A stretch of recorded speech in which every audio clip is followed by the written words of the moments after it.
Chapter 1. The Recruitment of Disciples at the Chaotic Sacred Land. In the realm of Jiuxiao, the chaotic sacred land once stood as the most powerful sanctum. However, following the ascension of the Chaos Emperor to immortality, it began to gradually decline. Today marks the day of recruitment at the chaotic sacred land.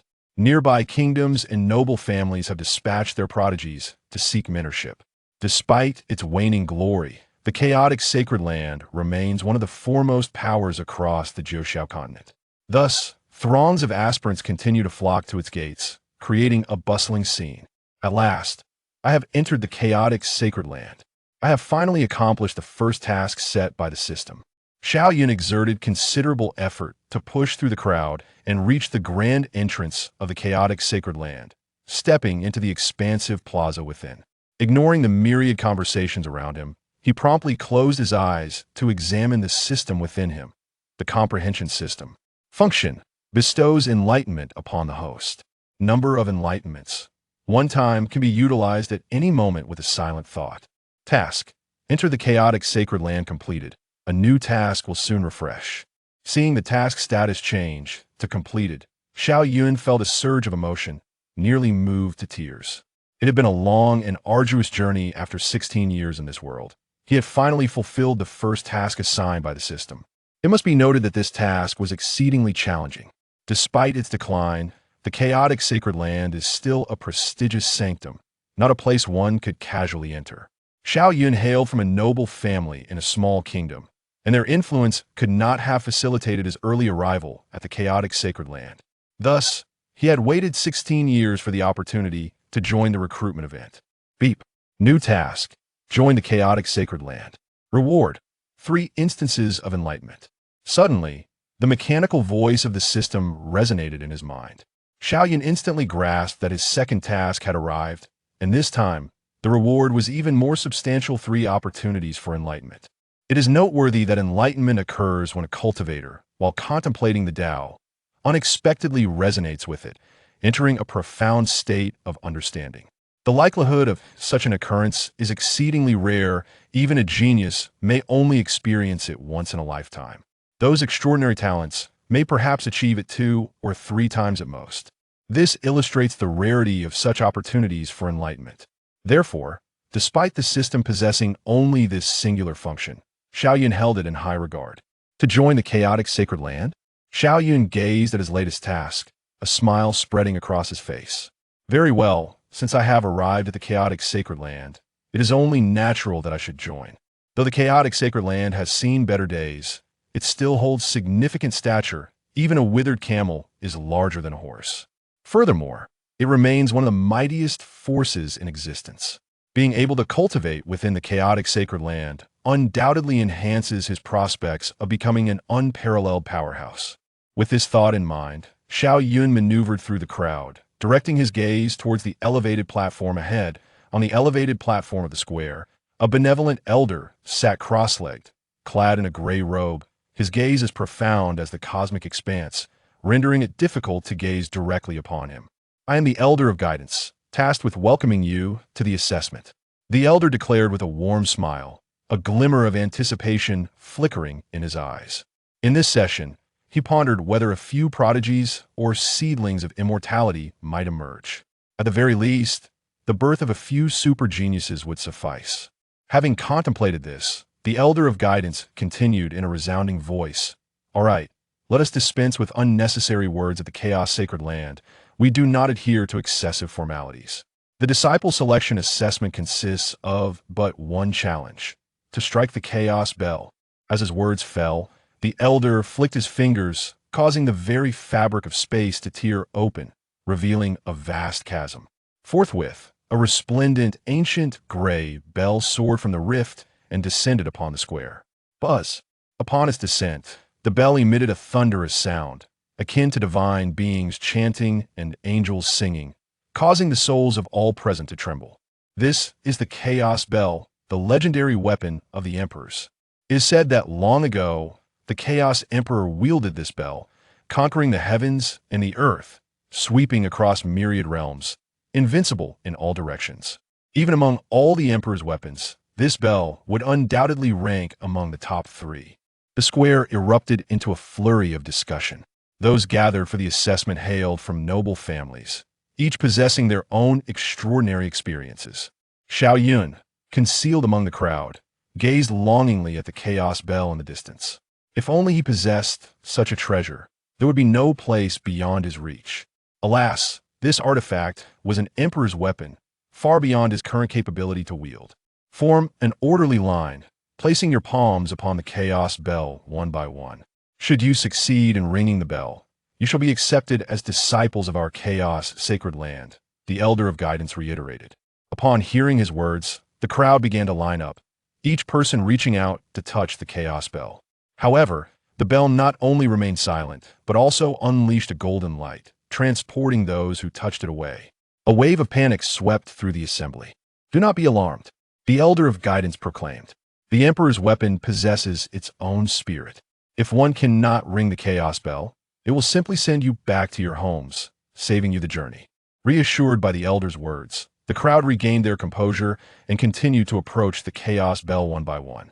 Xiao Yun secretly chuckled, thinking, "I never anticipated the chaos bell had such a function. Even if I fail the assessment, I can still secure a free ticket home." Yet, Xiao Yun had no desire to be sent back. He was determined to join the chaos sacred land. The question remained, how could one strike the chaos bell? He observed the young men and women approaching the bell, but despite his scrutiny, he gleaned no insights. Each individual who touched the bell closed their eyes, only to be whisked away by a golden light. Clearly, those who vanished were the unsuccessful candidates. Thus, the pace of the assessment quickened considerably. As time trickled by, no one could summon the chaotic bell, and the crowd in the square began to express their unease. Soon, the chaotic bell finally chimed, its resounding tones echoing throughout the entire chaotic sacred land. The crowd instantly felt a surge of energy, turning their gazes toward the distant bell. There stood a young man before the chaotic bell, his face alight with excitement and fervor. On the high platform, the Elder of Guidance spoke in a calm tone. "One chime grants you the minimum qualification to join our chaotic sacred land, but you shall only be an outer disciple." "We're the outer disciples. Take him to the outer sect." "Yes, Elder."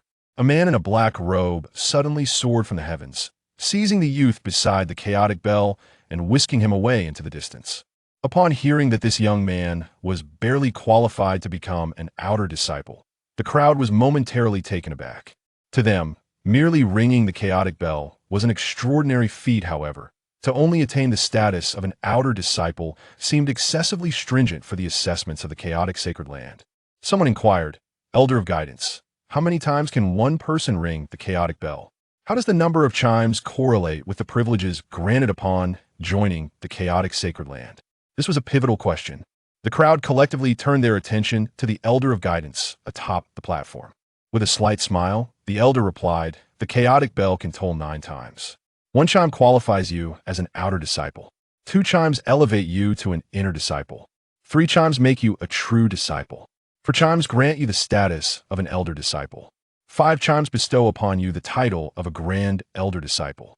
6 chimes designate you as the holy son of our chaotic sacred land. As for 7, 8, or 9 chimes, it has been many years since such occurrences, and if they were to happen, one would instantly become the divine son of our chaotic sacred land." Listening to the elder's words, the crowd was filled with yearning. The assessments continued unabated. As time passed, the throngs in the square dwindled. To Xiao Yun's astonishment, even after testing hundreds of thousands, only a few hundred had joined the chaotic sacred land, a probability too low to fathom. Moreover, among these few hundred, the highest number of chimes was merely 3. Xiao Yun distinctly noticed that the Elder of Guidance's expression had soured, losing the benevolence it once held, replaced instead with a look of deep discontent. Clearly, the lack of exceptional talent had left the Elder profoundly disappointed.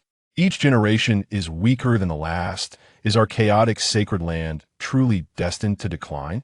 The Elder gazed sorrowfully at the youths undergoing tests below, letting out a heavy sigh. Yet, he understood the reason behind this phenomenon. Any prodigy would typically reveal their formidable talents early on, often being recruited by the other 5 sacred lands. In contrast, the chaotic sacred land adhered to an age-old peculiar rule. Aspiring members were strictly forbidden from practicing any techniques prior to the assessments. Thus, the youth participating in the evaluations were, in essence, untrained mortals. Meanwhile, those prodigies had long embarked on their paths of cultivation, leaving no opportunity to join the chaotic sacred land. Regrettably, this was a tradition passed down from their ancestors, and none dared to alter it. Finally, it is my turn. Amidst the throng, Xiao Yun beheld the chaos bell that lay before him, his countenance alight with anticipation as he eagerly approached it. After such a prolonged wait, his turn had finally arrived. I wonder if I can strike this chaos bell? Xiao Yun mused, extending his palm towards the ancient clock face. With a resounding boom, a tremor coursed through his mind, and a cascade of golden characters materialized in his consciousness, illustrating the essence of all things and expounding upon the path of chaos. In that instant, Xiao Yun comprehended the means by which he could resonate with the chaos bell. It became evident that he must delve into the understanding of these golden characters. Once he grasped the fundamentals, he would be able to strike the bell. Moreover, the more he comprehended, the greater the resonance of the chaos bell would be. With this realization, Xiao Yun's resolve solidified as he silently intoned, "System, grant me a moment of enlightenment." Boom! A thunderous echo reverberated within his mind, and Xiao Yun's thoughts crystallized with increasing clarity. Ideas blossomed within him, as the golden characters before him transformed into symbols, penetrating his gaze. This scripture is entitled Chaos Invocation. Once mastered, one may harness the power of the chaos bell. The stronger one's prowess, the greater the power that can be borrowed. Should one attain the saint realm, they could even refine this chaos bell. Xiao Yun became enraptured by the profound state of enlightenment, grasping the profound meaning of the scripture laid before him. Unbeknownst to him, the world outside had already erupted in fervor due to his test. Chapter 2 The Nine Chimes, the Divine Child emerges clang. As Xiao Yun underwent a moment of profound enlightenment, the chaos bell began to toll. Instantly, the youths in the square, yet to embark on their assessments, regarded Xiao Yun with palpable envy. It was evident that they acknowledged his success in passing the evaluation. A single chime sufficed for admission into the chaos sacred land. On the platform, the elder tasked with the introductions cast a fleeting glance at Xiao Yun. Shaking his head slightly in indifference, he perceived no extraordinary attributes within the youth and concluded that he was not a prodigy, likely capable of producing merely one chime. Yet, at that moment, clang. Another chime reverberated, the chaos bell quivering and releasing a cascade of golden light. The unproven individuals in the square now gazed at Xiao Yun, their faces etched with envy. 2 chimes were sufficient to secure a place as an inner disciple. Upon the platform, the elder regarded Xiao Yun with a trace of astonishment, unable to comprehend how this seemingly unremarkable boy could provoke 2 chimes from the chaos bell, thereby misjudging the lad's true potential. Clang! A 3rd chime reverberated through the air. This time, not only were the youths in the square taken aback, but even the elder upon the platform exhibited a countenance of astonishment. What transpires here? He seems devoid of any extraordinary physique, and his spiritual energy appears inadequate. To elicit even a single chime from the chaos bell is indeed remarkable, yet how could he summon 3? The elder found himself in a state of bewilderment. At his advanced stage, there was no necessity for the chaos bell's assessment. His astute perception enabled him to discern the inherent talents of ordinary individuals. In truth, the capabilities of the youths previously tested fell well within his anticipations. He could accurately foretell who would strike the chaos bell and the number of chimes that would resonate. However, this seemingly unremarkable boy had confounded his expectations. Logically, this child should not have been able to strike the chaos bell even once, or how could he produce 3 chimes? The elder pondered, a look of perplexity etched upon his face. At that moment, clang! The 4th chime resonated. The square erupted in a symphony of astonishment, leaving the crowd in a state of bewilderment. Upon the platform, the elder's demeanor transformed, and his gaze toward Xiao Yun became increasingly grave. 4 chimes, by regulation. That was sufficient to qualify one as a disciple of the elders. Such an individual could be regarded as a prodigious genius. Yet, What confounded the elder was the absence of any trace of the extraordinary within Xiaoyun. What is transpiring? Have I overextended my perceptive abilities and dulled them? The elder could not refrain from channeling his spiritual energy to enhance his vision, his scrutiny intensifying as he examined Xiaoyun once more. Nevertheless, Xiaoyun continued to appear unremarkable and commonplace, lacking the distinguishing traits of a prodigious genius. Clang. The chaos bell resonated with a fifth chime. The crowd in the square found themselves enveloped in a state of astonishment. The elder could no longer maintain his composure, he rose to his feet. Fierce light emanating from his eyes as he closely scrutinized Xiaoyun. Simultaneously, within the profound depths of the chaos sacred land, several formidable presences traversed the void, probing with their divine consciousness. Evidently, the tolling of the chaotic bell 5 times startled several masters within the sacred land of chaos. Bang! The 6th toll reverberated. Standing beside the chaotic bell, Xiaoyun began to levitate, his once unremarkable form gradually emanating waves of faint golden light. This is a blessing. The chaotic bell has indeed bestowed a blessing upon him. How can this be possible? In the heavens above, potent divine senses began to explore from the sacred land of chaos, ancient murmurs echoing endlessly in the void. Clearly, the 6 resonant tolls of the bell had profoundly stirred the sacred land of chaos. After all, according to established conventions, a talent of such caliber could already be deemed a saint son of the sacred land of chaos. With a stroke of fortune, he might even ascend to the esteemed position of master of the sacred land, wielding dominion over one of the 6 formidable powers. I had underestimated him, truly underestimated him. Who could have anticipated that an unremarkable youth could provoke the chaotic bell to toll 6 times? Upon the elevated platform, the elder of guidance beheld Xiaoyun beside the chaotic bell, his visage illuminated by astonishment and an exhilarating tide of emotions. The 6 resonances of the bell denoted a talent rivaling that of a prodigy. Even if no further brilliance were to be revealed, the elder would harbor no disappointment. After all, a single prodigy could eclipse the worth of countless talents.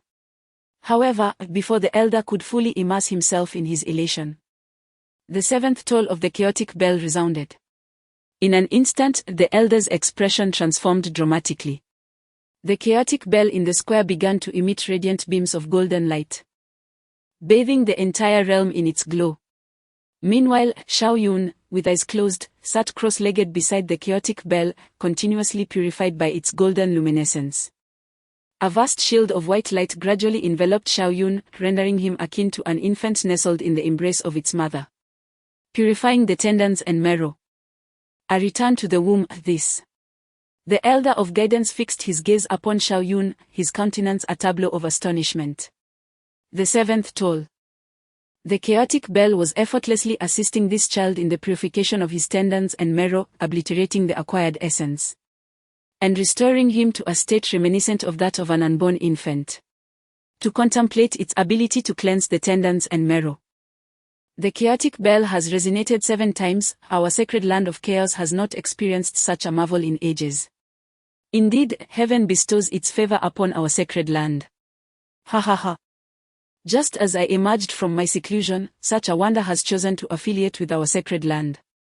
This young lad is destined to be my disciple. None shall contest my claim. Old immortal, if you aspire to take my disciple, the thunder ancestor, you have much yet to comprehend. Do you harbor fear towards me? In the abyss, as the 7th toll of the chaotic bell resonated, formidable divine senses swept across the sacred land of chaos. Among them, 2 particularly fearsome entities surged forth, reminiscent of ancient behemoths awakening, emanating an overwhelming aura that rent the clouds above asunder. The space above the sacred land of chaos shattered like fragile glass under the collision of a black fist and a bolt of purple lightning. Even the long-slumbering old immortal and thunder ancestor was stirred from their slumber. On the elevated platform, the elder of guidance sensed the 2 terrifying auras, his heart brimming with profound astonishment. The 2 ancient ancestors were formidable beings from a bygone epoch, having rested for a millennium, yet they were unexpectedly awakened. This clearly underscores the rarity of the chaos bell tolling 7 times. Urgently investigate the identity of this youth and the origins from whence he comes. Elder Jane inquired, directing his gaze toward the distant Xiaoyun while conveying a message to the attendants below. A resounding bang echoed as the eighth toll of the chaos bell reverberated through the air. Elder Jane quivered, disbelief etched upon his countenance as he beheld Xiaoyun. His eyes alight with astonishment. The eighth toll had indeed sounded. It had been innumerable years since the chaos bell had tolled 8 times in succession. A prodigy of such caliber had not graced their chaos-sacred land in ages. Surely, the ancient titans would soon emerge to contend for a disciple, Elder Jane murmured. As if to affirm Elder Jane's proclamation, deep within the forbidden recesses of the chaos-sacred land, the lids of countless coffins burst open, and withered. Pallid hands emerged from the abyssal darkness. The fossilized remnants of the chaos-sacred land clawed their way forth, summoning battle spirits from the depths of obscurity, unleashing formidable waves of spiritual energy. This is my disciple, who dares to seize him shall find themselves confined beneath a latrine for a millennium. A commanding voice resonated across the heavens, trembling the myriad parts of existence in its wake. Chapter 3. On par with the sovereign, the lids of the coffins could no longer contain the power within. Terrifying divine thoughts surged forth from the depths of the forbidden zone, radiating an overwhelming aura. Numerous forgotten fossils awakened from their slumber, turning their gaze toward Xiaoyun. In the not-so-distant void, formidable figures emerged, resembling deities and demons, standing proudly against the sky, exuding an aura that commanded the heavens. These were the mighty beings of the chaos-sacred land. Bang!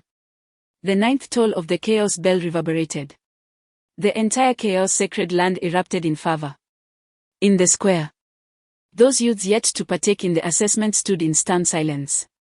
Upon the high platform, Elder Jane could no longer maintain his composure. He immediately descended. Standing beside the chaos bell, his face aglow with excitement as he gazed at Xiaoyun. 9 tolls, the Son of God stands. At last, a Son of God was destined to emerge from their chaos-sacred land.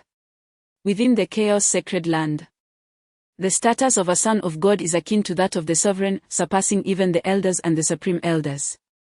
Thus, Elder Jane felt compelled to stand respectfully beside Xiaoyun, safeguarding him, despite the fact that his protection was unnecessary within the chaos-sacred land.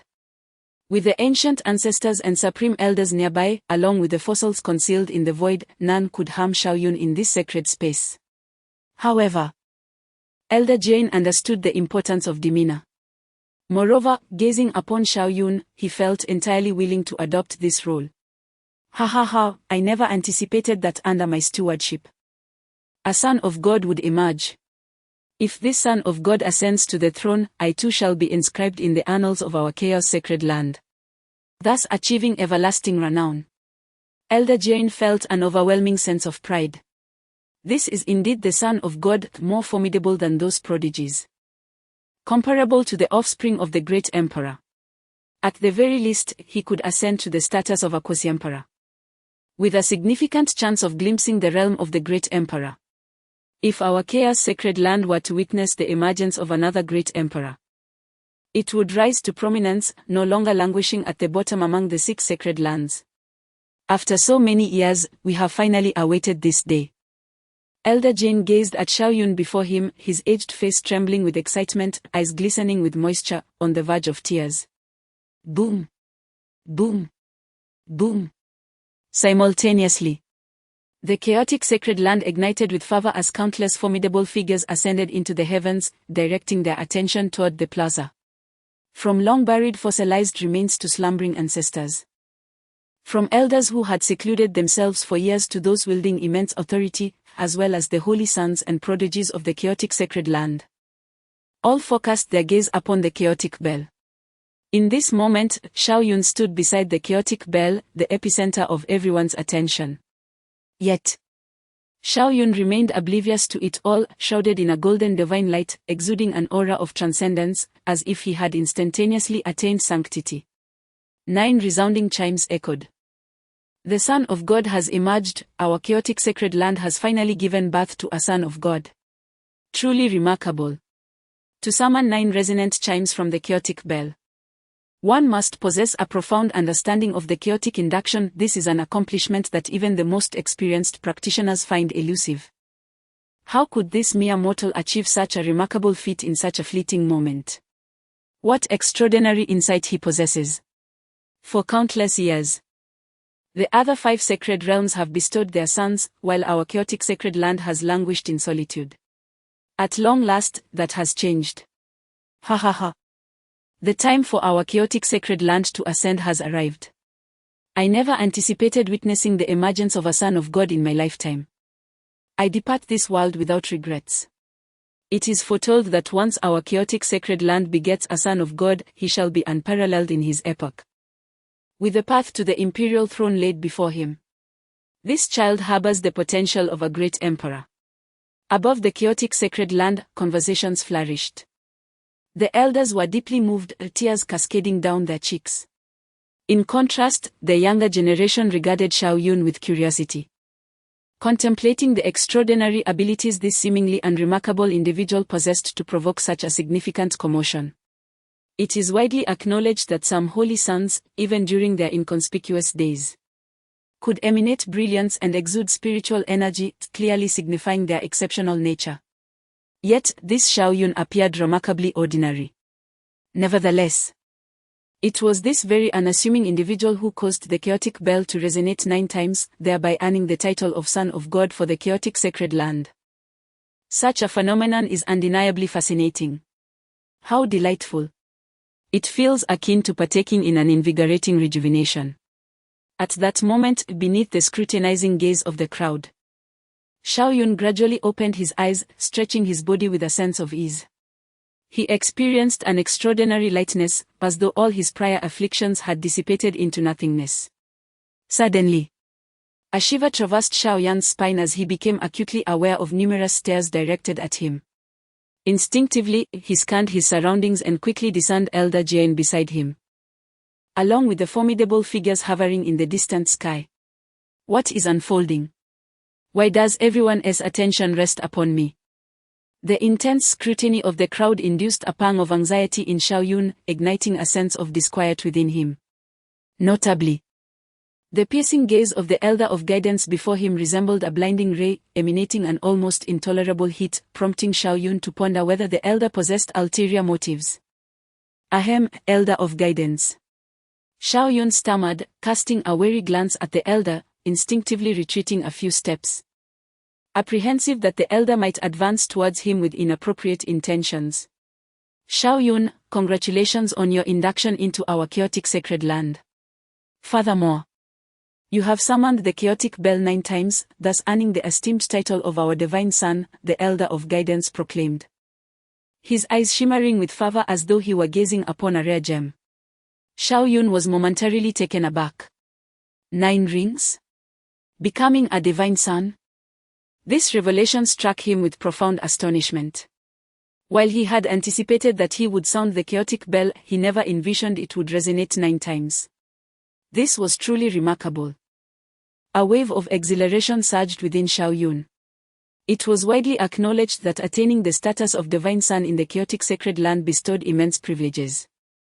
It was an undeniable certainty that he would receive dedicated cultivation from the sacred land, illuminating his path towards becoming an extraordinary powerhouse. With a resounding crack, the very fabric of space beside them ruptured, giving rise to a golden figure that emanated an awe-inspiring presence, evoking an instinctive reverence. Upon beholding this majestic entity, the Elder of Guidance swiftly inclined his head in deference, exclaiming, "I offer my deepest respects to the Sacred Master." It was indeed the esteemed Sacred Master of the chaotic sacred land. Xiaoyun stood frozen, poised to bow in reverence, only to hear the Sacred Master proclaim, "Xiaoyun, there is no need for such formalities. You are now our divine son, possessing a status equivalent to mine." Ahem. I pay my respects to the Sacred Master. Xiaoyun replied, bewildered. To be regarded as equal to the Sacred Master felt akin to an unexpected ascension to the throne, leaving him momentarily dumbfounded. The Sacred Master of the chaotic sacred land smiled gently and addressed the Elder of Guidance, "Elder of Guidance, I shall take the divine son with me for the time being. The elders and ancient beings await their disciples. Farewell, sacred master. Farewell, divine son. The elder of guidance swiftly inclined his head in reverence. With a graceful wave of his hand, the sacred master summoned a luminous golden pathway that unfurled from beneath his feet, extending deep into the chaotic sacred land. Divine son, I implore you. The sacred master beckoned invitingly towards Xiaoyun. Certainly, sacred master. Xiaoyun responded with utmost respect, stepping onto the resplendent golden pathway. The two then proceeded side by side into the profound depths of the chaotic sacred land. Chapter 4: The chaotic body. As Xiaoyun stood upon the golden pathway, he was enveloped in a sense of awe, for it resembled an airport conveyor belt, seamlessly propelling those who remained stationary at an extraordinary pace. Before long, they ventured into the inner sanctum of the chaotic sacred land. Standing upon the golden pathway, Xiaoyun beheld a myriad of celestial abodes and exquisite palaces adorning either side, where formidable figures bowed in reverence towards him and the sacred master. This experience is utterly exhilarating, Xiaoyun pondered to himself, overflowing with exhilaration. He had initially assumed that upon entering the chaotic sacred land, he would have to commence from the very foundation. Instead, he had unexpectedly ascended to the position of divine son, a status that paralleled that of the sacred master, an unparalleled ecstasy. Divine son. The master of the chaos sacred land suddenly announced, "Now, we shall proceed to the chaos great hall, where numerous ancestors and bone fossils await. They all wish to take you as their disciple, yet the ultimate decision lies solely with you. We shall not impose upon you." Indeed. Xiaoyun acquiesced, though his curiosity compelled him to ask, are the ancestors and bone fossils formidable? How do they measure up against the supreme elders? He chuckled lightly.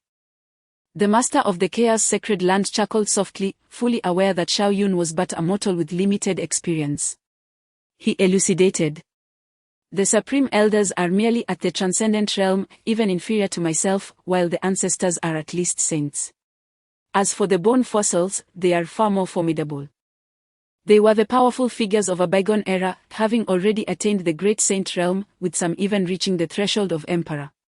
At that moment, the two arrived before the entrance of the Chaos Great Hall. An aged voice suddenly resonated from within the hall. The master jested, "We, the Undying, are merely a group of failures on the path to becoming emperors." Upon hearing the master's words, Xiaoyun was profoundly shaken. He had not anticipated that the formidable individuals present were all saints.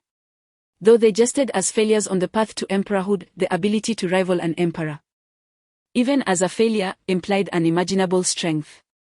With his heart racing with excitement, Xiaoyun followed the master of the chaos sacred land into the chaos great hall. Instantly, numerous gazes turned toward him. The master of the chaos sacred land stood respectfully to the side. Despite his esteemed position, he was merely a junior here, wielding little influence. Xiaoyun curiously observed the ethereal figures flanking the hall, their forms indistinct and obscured, rendering it impossible to discern their true appearances. "I wonder whose strength surpasses the others," he mused. Xiaoyun pondered deeply within himself. Should he seek a mentor, it would undoubtedly be one of the most formidable individuals. A powerful mentor would not only possess extraordinary cultivation techniques but, with such formidable support, would navigate the future with unparalleled ease. Curiously, the divine son seemed rather unremarkable. Devoid of any extraordinary physique, and did not appear to be a reincarnated great being. His physical form was unexceptional, and his soul was only marginally more potent than that of an ordinary individual, seemingly even inferior to some outer disciples. The chaos bell does not err. It must be that our strength is insufficient to discern the divine son's true essence. After all, only the chaos body has been able to evoke the bell's 9 chimes throughout the history of our chaos sacred land. As Xiaoyun evaluated these formidable experts, they too scrutinized him. All were saints, their sacred eyes already awakened, and under their scrutiny, Xiaoyun felt as though he was stripped bare, every cell within him exposed. Yet, regardless of their prowess, they could not perceive the epiphany system residing within Xiaoyun. Thus, he appeared quite ordinary in their eyes, devoid of even a hint of aptitude. Had it not been for the resonance of the Chaos Bell, he would not have qualified to enter the Chaos Sacred Land. Within the Grand Hall, these formidable figures engaged in extensive discussions until the final one, the Thunder Ancestor, stepped forward and addressed Shao Yun, proclaiming, "Once my Thunder God's technique reaches its zenith, I shall summon heavenly tribulations to vanquish my adversaries, wielding incomprehensible power. Would you, Son of God, consider taking me as your master?" No sooner had the Thunder Ancestor concluded his remarks than another figure stepped forth. "I am the immortal ancestor. Once my immortal demon technique reaches perfection, my corporeal form shall become eternal and impervious. I am the Blade Ancestor. With my dominant blade, I can vanquish all foes. I am the Fist Ancestor. By mastering my divine dragon fist, one can metamorphose into a divine dragon and ascend through the boundless void." Throughout the hall, each formidable entity proclaimed their identity, eager to take Shao Yun as their disciple. However, the skeletal figures remained reticent. They could not discern what was extraordinary about Shao Yun. Thus, they exercised caution. These ancient beings possessed finite lifespans and typically slumbered within their coffins, with scant opportunity to mentor apprentices. Consequently, selecting a disciple of mediocre talent would be tantamount to squandering their existence. Thus, the skeletal figures maintained their composure, refraining from accepting disciples until they could perceive something remarkable in Shao Yun. "These individuals certainly exude impressive prowess. Whom shall I choose as my master?" At this moment, Shao Yun found himself enveloped in a fog of uncertainty, grappling with the decision of whom to follow, as each contender appeared equally formidable. The Lord of the Chaos Sacred Land stood nearby, his demeanor composed. Suddenly, a flicker of surprise illuminated his gaze, prompting him to step forward and address the assembled elders and skeletal figures, proclaiming, "Esteemed ancestors and spectral beings, the revered elder, Dition, seeks an audience outside." Dition. Is he still among the living? What business does a mere transcendent have here? Does he wish to take the Son of God as his disciple?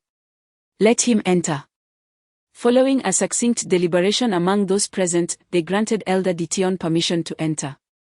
Moments later, an elderly man with flowing white hair made his appearance, exuding an air of frailty, as though a mere whisper of wind could send him tumbling. Shao Yun gazed upon the elder in astonishment. Could this truly be the esteemed elder? He appeared more youthful than the ancestors and skeletal beings, yet seemed to teeter on the brink of death. In that instant, Elder Dition bowed with reverence to the assembled elders and skeletal figures, then turned to Shao Yun with a warm smile, stating, "Son of God, although my cultivation is insufficient, the chaos scripture I practice is the supreme classic of our chaos sacred land. Once mastered, it can forge the unparalleled sacred body of the myriad realms, the chaos body, bringing the path to the imperial throne within reach." Upon hearing this, Shao Yun's eyes sparkled with realization.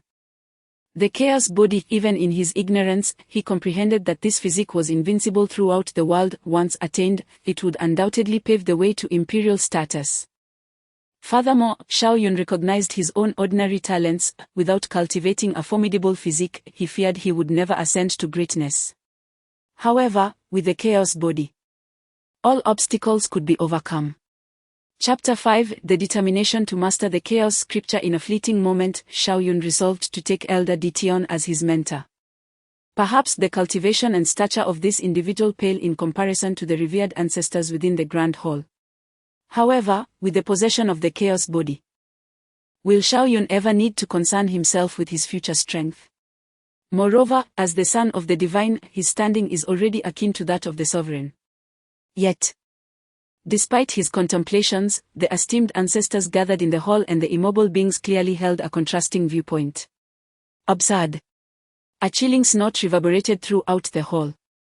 The Thunder Ancestor derided, "Emperor Tion, are you oblivious to the formidable challenges inherent in mastering the Chaos Scripture? Since time immemorial, aside from the Chaos Emperor who authored this scripture, has anyone else attained its ultimate realization? Without attaining perfection in its cultivation, one cannot forge the Chaos body. You are merely squandering the talent and time bestowed upon you by the divine." Upon hearing this, Shao Yun suddenly comprehended the formidable nature of this technique. However, it was of little consequence. He possessed his own understanding to aid him. What technique could he not master? Is the challenge insurmountable? A singular moment of enlightenment is sufficient. Should one prove inadequate, then 2, 10, or even 100 may suffice. Shao Yun was blessed with an abundance of insights. Reflecting upon enlightenment, he felt compelled to examine his system. Enlightenment system. Function bestows enlightenment upon the host. Enlightenment opportunities 3 can be utilized at any moment with but a thought. Task: join the chaos sacred land. Completed. The task shall soon refresh. Upon reviewing the system, a radiant smile illuminated Xiaoyan's face. The completion of the prior task, joining the chaos sacred land, had bestowed upon him 3 additional opportunities for enlightenment. As Xiao Yun reveled in his triumph, Emperor Tian directed his gaze toward the distant thunder ancestor, his demeanor grave, and articulated with a tone both reverent and assertive, "Honorable thunder ancestor. It is precisely due to the extraordinary talent of the Divine Son that I believe he is more suited to cultivate the Chaos Scripture. Perhaps the 9 tolls of the Chaos Bell serve as a testament to the Divine Son being the rightful master of this scripture." Upon hearing this, the esteemed ancestors and the petrified beings within the hall began to murmur amongst themselves. Although none had successfully cultivated the Chaos Scripture over the years, the allure of the Chaos Body was undeniably profound. Should Shao Yun truly manage to forge the Chaos Body, the ascendance of their Chaos Sacred Land would be imminent. An emperor, particularly one who achieved enlightenment through the Chaos Body, would undoubtedly rank among the most illustrious in history, deserving of a place among the top 10. The temptation was indeed overwhelming. Yet, the formidable challenges posed by the Chaos Scripture elicited hesitation among the ancestors and petrified beings. Observing their prolonged deliberation leading to indecision, Shao Yun took the initiative to speak. "Esteemed ancestors, honored petrified beings. I wish to take Elder Emperor Tian as my master and cultivate the Chaos Scripture." His words captured the attention of all the venerable ancestors and petrified beings within the Grand Hall. The Venerable Lei Zu furrowed his brow and remarked, "Divine Son, you remain but a mortal and may not fully comprehend the arduous path of cultivating the Chaos Scripture. Throughout the annals of our Chaos Sacred Land, countless prodigies have emerged, some of whom caused the Chaos Bell to toll 7, 8, or even 9 times. However, without exception, they have all failed to achieve mastery of the Chaos Scripture." Shao Yun responded earnestly, "The disciple is willing to give it a try." At that moment, the indomitable ancestor interjected. "Divine Son, you may not yet be cognizant of the esteemed lineage of Elder Tian beside you. His prowess is formidable. He once made the Chaos Bell resonate 6 times, thereby earning the title of the most powerful Divine Son of our Chaos Sacred Land in his generation. Regrettably, his relentless pursuit of the Chaos Scripture has impeded his ability to cultivate other techniques, resulting in a squandering of time and effort, then leaving him ensnared in the transcendent realm, with scant hope of ascending to the celestial realm. Meanwhile, his contemporaneous divine sons have long since attained sanctity." Upon hearing this, Shao Yun turned to Elder Tian, astonished to discover his illustrious heritage as the strongest divine son of the Chaos Sacred Land. "Divine Son," Elder Tian, with a solemn demeanor, expounded, "although I have yet to attain mastery over the Chaos Scripture, it does not signify that you are incapable of doing so. Despite my own shortcomings, I stand unparalleled among my contemporaries. Should you embark on the path of cultivating the Chaos Scripture, you too may discover yourself to be unrivaled within your domain." From afar, Lei Zu derisively remarked, "What utter nonsense. What significance does being invincible among your peers hold? Others have already achieved sanctity while you remain ensnared in the transcendent realm. Remember, beneath the sage, all are but ants." The indomitable ancestor concurred, stating that if one's cultivation fails to progress, then being invincible among peers is merely a jest. Shao Yun nodded in agreement. Yet he maintained his stance, addressing the esteemed ancestors, honored relics, saying, "I still wish to attempt it." The assembly within the Grand Hall fell into a contemplative silence at Shao Yan's unwavering resolve to pursue the Chaos Scripture, which was soon followed by a flurry of discussions. The Divine Son possesses extraordinary talent and has garnered the acknowledgement of the Chaos Bell. Perhaps he should be permitted to try. It is too perilous. Our Chaos Sacred Land has not given rise to a Divine Son in many years, especially not one capable of making the Chaos Bell toll 9 times. The odds of him attaining the status of a great emperor are significant. We cannot allow such potential to go to waste. Indeed, if we miss this Divine Son, it may be an eternity before our Chaos Sacred Land rises again. But what if the Divine Son could forge the Chaos Body? Would we not then be the transgressors of the Chaos Sacred Land? I still deem it excessively perilous. The trials associated with cultivating the Chaos Scripture are widely acknowledged. We cannot afford such a gamble. The Chaos Body. Once forged, it bestows invincibility throughout the realms. Thus, the discussions evolved from initial contemplations to impassioned disputes, resonating endlessly within the hall. Xiao Yun found himself in a state of frustration. Why did they lack faith in him? Little did he realize. His physique was far too commonplace, rendering these ancient ancestors devoid of confidence.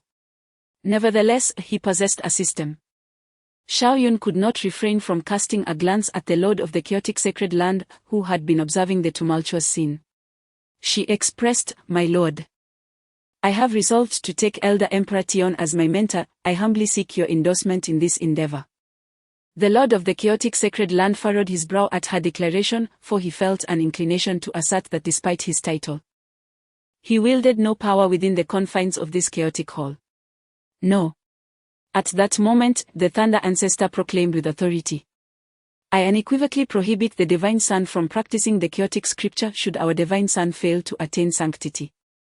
The entire chaotic sacred land shall be reduced to a mere object of derision." The venerable indestructible ancestor solemnly added, "The exalted position of the Divine Son, if incapable of achieving sanctity, will undoubtedly subject us to scorn."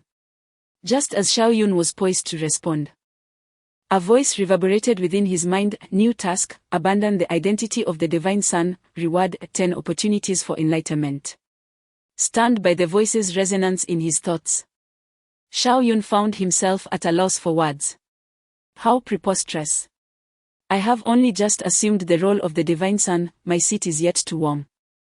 And now I am expected to forsake this identity. Is this some kind of jest? However, the reward for this endeavor was extraordinarily generous, 10 opportunities for enlightenment, which caused Xiao Yan's heart to race with fervent desire. Very well, if I must relinquish it, so be it. System, you are supreme, and I yield. Having resolved within himself, Xiao Yun lifted his gaze towards the elders and the fossilized figures, his determination unwavering, and proclaimed loudly, "Esteemed elders and venerable figures, I shall persist in my cultivation of the chaotic scripture to that end. I am prepared to forfeit my identity as Divine Son and embrace the role of an ordinary disciple of the chaotic sacred land. In doing so, even should I fail to forge the chaotic body, I will not bring dishonor upon our sacred domain." Chapter 6, Taking Elder Emperor Tion as my master. Upon hearing Xiao Yan's declaration, all present in the hall, including Emperor Tion and the Lord of the Chaotic Sacred Land, were engulfed in shock, their eyes wide with disbelief as they turned to him. The Thunder Ancestor also gazed at Xiao Yun in astonishment, exclaiming, "Divine Son, what are you saying? Do you grasp the significance of the Divine Son's identity? It embodies the most formidable legacy of our chaotic sacred land, guaranteeing you the highest level of cultivation support, and yet you contemplate renouncing it." The indestructible ancestor spoke with gravitas, asserting, "Divine Son, you must reflect upon this deeply. With the designation of Divine Son, you shall command the most abundant resources for cultivation within our chaotic sacred land. To relinquish this would diminish you to the status of an ordinary elder disciple, with benefits vastly inferior. Divine Son, you must weigh this carefully and refrain from acting with haste," the Lord of the Chaotic Sacred Land warned with a serious demeanor. Divine Son. Emperor Tion found himself at a loss for words. He simply wished for the Divine Son to cultivate the chaotic scripture and forge the chaotic body. Yet the price of forsaking his identity was exceedingly high. After all, he was the Divine Son. How many disciples yearned for such a prestigious standing? Only a fool would forsake this esteemed identity. Xiaoyun sighed inwardly, or he too hesitated to relinquish his title as the Divine Son. Yet for the sake of those 10 opportunities for enlightenment, he had no choice but to let go. After a moment of deep reflection, Xiaoyun resolutely proclaimed, "Esteemed ancestors and venerable fossil elders, I am prepared to relinquish my identity as the Son of God. Should I succeed in mastering the Chaos Scripture and forging the Chaos Body, it would not be long before I reclaim the title of the Son. Conversely, if I fail to forge the Chaos Body, I shall not merit the title of the Son." The assembly was taken aback by his words, astonished by the audacity of Xiaoyun's proposition. To renounce the position of the Son of God only to aspire to reclaim it later required an extraordinary level of courage and determination. One might find it challenging to discover another soul across the myriad realms capable of undertaking such a feat unconsciously. The ancestors within the hall regarded Xiaoyun with newfound respect, while even the fossil elders viewed him with appreciation and admiration. After a moment of silence, one of the fossil elders spoke slowly, "Since the Son possesses such tenacity and resolve, how could we not support your decision? Let it be as you have suggested." Upon hearing this, the assembly expressed no dissent. With a collective sigh, the venerable fossil elders and ancestors turned and departed. In the hall, only the Lord of the Chaos Sacred Land, Emperor Tian, and Xiaoyun remained. The Lord of the Chaos Sacred Land regarded Xiaoyun with a gaze of complexity, then sighed softly, "My son. Xiaoyun, as this is your decision, we shall honor it. From this day forward, you shall be the disciple of Elder Tian, holding a position equivalent to that of the other esteemed disciples." "Thank you, my lord," Xiaoyun replied with a respectful bow. The Lord of the Chaos Sacred Land nodded before turning to depart. Disciple Xiaoyun pays his respects to Master. Xiaoyun then bowed respectfully to Emperor Tian. The Emperor smiled wryly, expressing, "I did not foresee that you would forsake your identity as the Son of God. It appears I have inadvertently brought you this misfortune." "There is no need for such concern, Master," Xiaoyun replied earnestly. "My decision to cultivate the Chaos Scripture is a personal determination, wholly independent of your influence." Deeply moved by his words, Emperor Tian solemnly proclaimed, "In that case, I assure you that during the remaining century of my life, I shall wholeheartedly dedicate myself to nurturing your talents without the slightest reservation."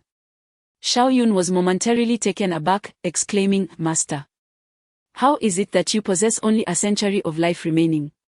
This revelation was disheartening. He had only just become a disciple, and now his master was nearing the end of his days. After his passing, whom would he turn to for guidance and support? Regret surged within Xiaoyun as he contemplated his choices. Had he foreseen the consequences, he would have never forsaken his divine heritage as the Son of God. Alas! This vexatious system. My disciple remains oblivious. Within the extraordinary realm, we are allotted merely a millennium of existence. As I have reached the venerable age of 900, I possess but a century more, lamented Emperor Tian. Xiaoyun furrowed his brow and asked, "What must be done for you to prolong your life, Master?" Emperor Tian sighed and replied, "Only by transcending to the heavenly realm can one extend their lifespan to 2000 years. Yet, as I pursue the Chaos Scripture, each progression poses formidable challenges, rendering the ascension to the heavenly realm exceedingly arduous." Upon hearing this, Xiaoyun suddenly comprehended the gravity of the situation and inquired, "Master, as a mere novice in cultivation, could you enlighten me on the various realms of practitioners?" "Oh, as your master, it is only appropriate that I share this wisdom with you. However, let us first depart from this location and journey to my abode," remarked Tian. With that, he summoned a white cloud, carrying Xiaoyun towards the horizon. As they traversed the distance, Tian spoke with deliberation. "We practitioners are classified into 14 realms. Ascending from the lowest to the highest: body refinement, chi gathering, divine bridge, cave heaven, spirit offering, awakening, out of body, nirvana, transcendence, celestial realm, sage, great sage, quasi-emperor, and emperor." Xiaoyun could not suppress a sense of awe. Such an array of realms elucidated why his esteemed master had devoted so much time to cultivation yet had only reached the transcendence realm. The scenery within the chaos sacred land was breathtakingly beautiful. As the Grand Elder, Dition's dwelling was naturally magnificent. Here, waterfalls cascaded from great heights, and exotic birds of myriad varieties flitted about. Peaks bathed in golden sunlight exuded an ethereal aura, showcasing the grandeur of the celestial realm. On a mountain abundant in spiritual energy and resplendent beauty, Dition and Xiaoyun descended upon a white cloud. Disciple, this is the peak, my sanctuary for cultivation, where you shall henceforth practice, Dition proclaimed. Xiaoyun gazed upon the towering peak, adorned with numerous exquisite palaces, remnants of a once flourishing era. Strangely, the palaces appeared abandoned, casting an air of silence over the entire mountain. Nevertheless, Xiaoyun refrained from further inquiry and dutifully followed Dition towards the largest of the palaces. This magnificent edifice, known as the Heavenly Hall, was the most splendid, luxurious, and expansive of all. This was once my residence, now I bequeath it to you, Dition said as he ushered Xiaoyun into the grand hall. Xiaoyun quickly replied, disciple would never presume to intrude. Dition waved his hand with a smile, declaring that he no longer resided there. Presently, he was contemplating the great Dao by the riverbank. This location had been uninhabited for quite some time and was ideally suited for Xiaoyun's dwelling. Upon hearing this, Xiaoyun felt no further hesitation. At that moment, an elderly man with white hair approached, respectfully bowing to both of them. Greetings, master, greetings, young master, he said. Dition gestured towards the elder, introducing him to Xiaoyun. This is my follower, you may refer to him as Uncle Fu. He will assist you in familiarizing yourself with the peak. When the star energy is abundant tonight, I shall impart to you the chaos scripture to aid you in embarking upon the path of cultivation. Yes, master, Xiaoyun replied, observing as Dition took his leave. Chapter 7, the first layer of the chaos scripture. Uncle Fu. Xiaoyun addressed the elderly man with utmost respect. Uncle Fu quickly stepped aside, chuckling awkwardly, young master, please do not make your humble servant feel embarrassed. Xiaoyun felt somewhat helpless. Being a young man who held great respect for his elders, he could not help but show reverence towards one who seemed old enough to be his ancestor. However, within the realm of cultivation, the hierarchy was undeniably rigid. Thus, Xiaoyun endeavored to adapt. Might I trouble you, Uncle Fu, to assist me in becoming acquainted with the peak? This is the place where he shall dwell in the future, and it is imperative to become acquainted with it, otherwise one may find themselves in a quandary when nature beckons, unable to locate a lavatory. Such exquisite beauty envelopes this locale. It would be utterly devoid of public decorum to relieve oneself indiscriminately by the roadside. There is no necessity for the young master to exhibit such modesty. This is merely the obligation of an old servant, Fubo remarked with a gentle smile, his gaze toward Xiaoyun brimming with delight. After all these years, the old master had finally taken an apprentice, and it was said that he was the divine scion of the chaotic sacred land, a prodigious talent indeed. Thus, Fubo dutifully guided Xiaoyun on a comprehensive tour of the entire imperial peak. As they traversed the grounds, they observed that the grand halls were hauntingly desolate. Unable to suppress his curiosity, Xiaoyun inquired, Fubo, why have so many palaces been erected here, yet no one resides within them? Fubo exhaled deeply, enveloped in a wave of nostalgia. Once, the venerable master was esteemed as the most formidable divine son of the chaotic sacred land, drawing countless devotees to his side. Thus, it was only fitting that numerous palaces were erected in this sacred domain. Yet, as the years have unfolded, those devoted followers have either departed from this world or moved on, leaving only this aged servant behind. Upon hearing this, Xiaoyun experienced a moment of clarity. With Emperor Tian now approaching the venerable age of 900, it was probable that all of his erstwhile followers had succumbed to the relentless passage of time. Those who had managed to survive had likely surpassed Emperor Tian in their cultivation, rendering them incapable of remaining his followers. Continuing the journey with Fubo, Xiaoyun beheld an array of ethereal birds and mystical beasts, alongside fields of resplendent golden rice that animated the otherwise grand imperial peak. Fubo elucidated, young master. You have yet to embark on the path of fasting. These celestial avians, spiritual creatures, and divine grains shall serve as your nourishment in times to come. Xiaoyun experienced a surge of yearning. Such rare treasures were indeed extraordinary, and it must be acknowledged that his entrance into the chaotic sacred land was serendipitous. It is noteworthy that in the outside realm, discovering such remarkable items is exceedingly challenging. Furthermore, despite the gentle nature of these celestial birds and spiritual beasts, their might was awe-inspiring. Even 100 of Xiaoyun in his present state would be no match for them. Thus, for many years, Xiaoyun had abstained from indulging in such delights, yet now he could finally savor them. As dusk approached, Xiaoyun had concluded his exploration of the expansive imperial peak. He then accompanied Fubo back to the heavenly hall. Upon entering, Xiaoyun encountered his somewhat unconventional master, Emperor Tian, who was engrossed in the manipulation of a bronze cauldron that towered 3 men high. In that moment, Emperor Tian was unleashing 3 distinct flavors of true fire to refine the cauldron. An enchanting aroma emanated from within, invigorating Xiaoyun's spirit. My disciple. Upon the return of Xiaoyun, Emperor Tian beamed and remarked, "This is the foundational elixir I have meticulously prepared for you. Infused with rare materials I have amassed over the years, including the essence of a dragon's blood. It will undoubtedly empower you to forge an extraordinary treasure body." Standing beside them, Fubo expounded further, "Young master, the initial stage of cultivation is body refinement. For us cultivators, the integrity of the physical form is paramount. Only by possessing a robust physique can one navigate the arduous path of cultivation with grace." Xiaoyun nodded, gradually grasping the profound significance of these words. Tian, with a solemn demeanor, began to impart wisdom. "Disciple, as the adage goes, a magnificent edifice must rest upon a solid foundation. Thus, the cultivation of our foundation is of the utmost importance. This first realm, body refinement, is the phase wherein we establish our groundwork.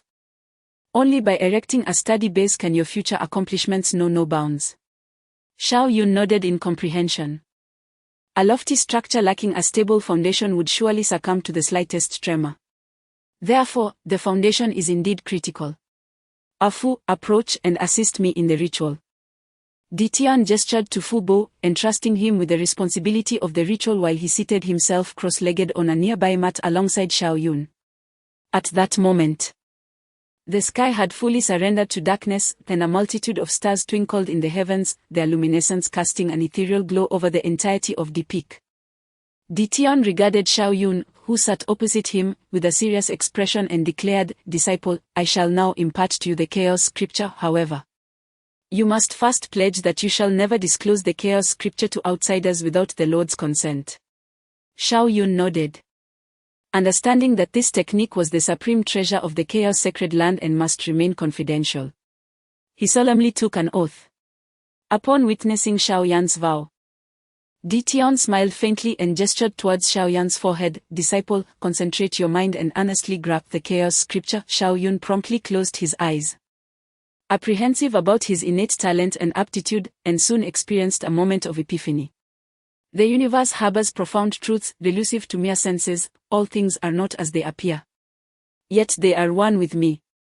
The verses of the chaos scripture vividly materialized in Xiaoyun's mind, akin to his prior contemplation of the chaos induction. Moreover, entering this state of epiphany rendered Xiaoyun's thoughts exceptionally lucid.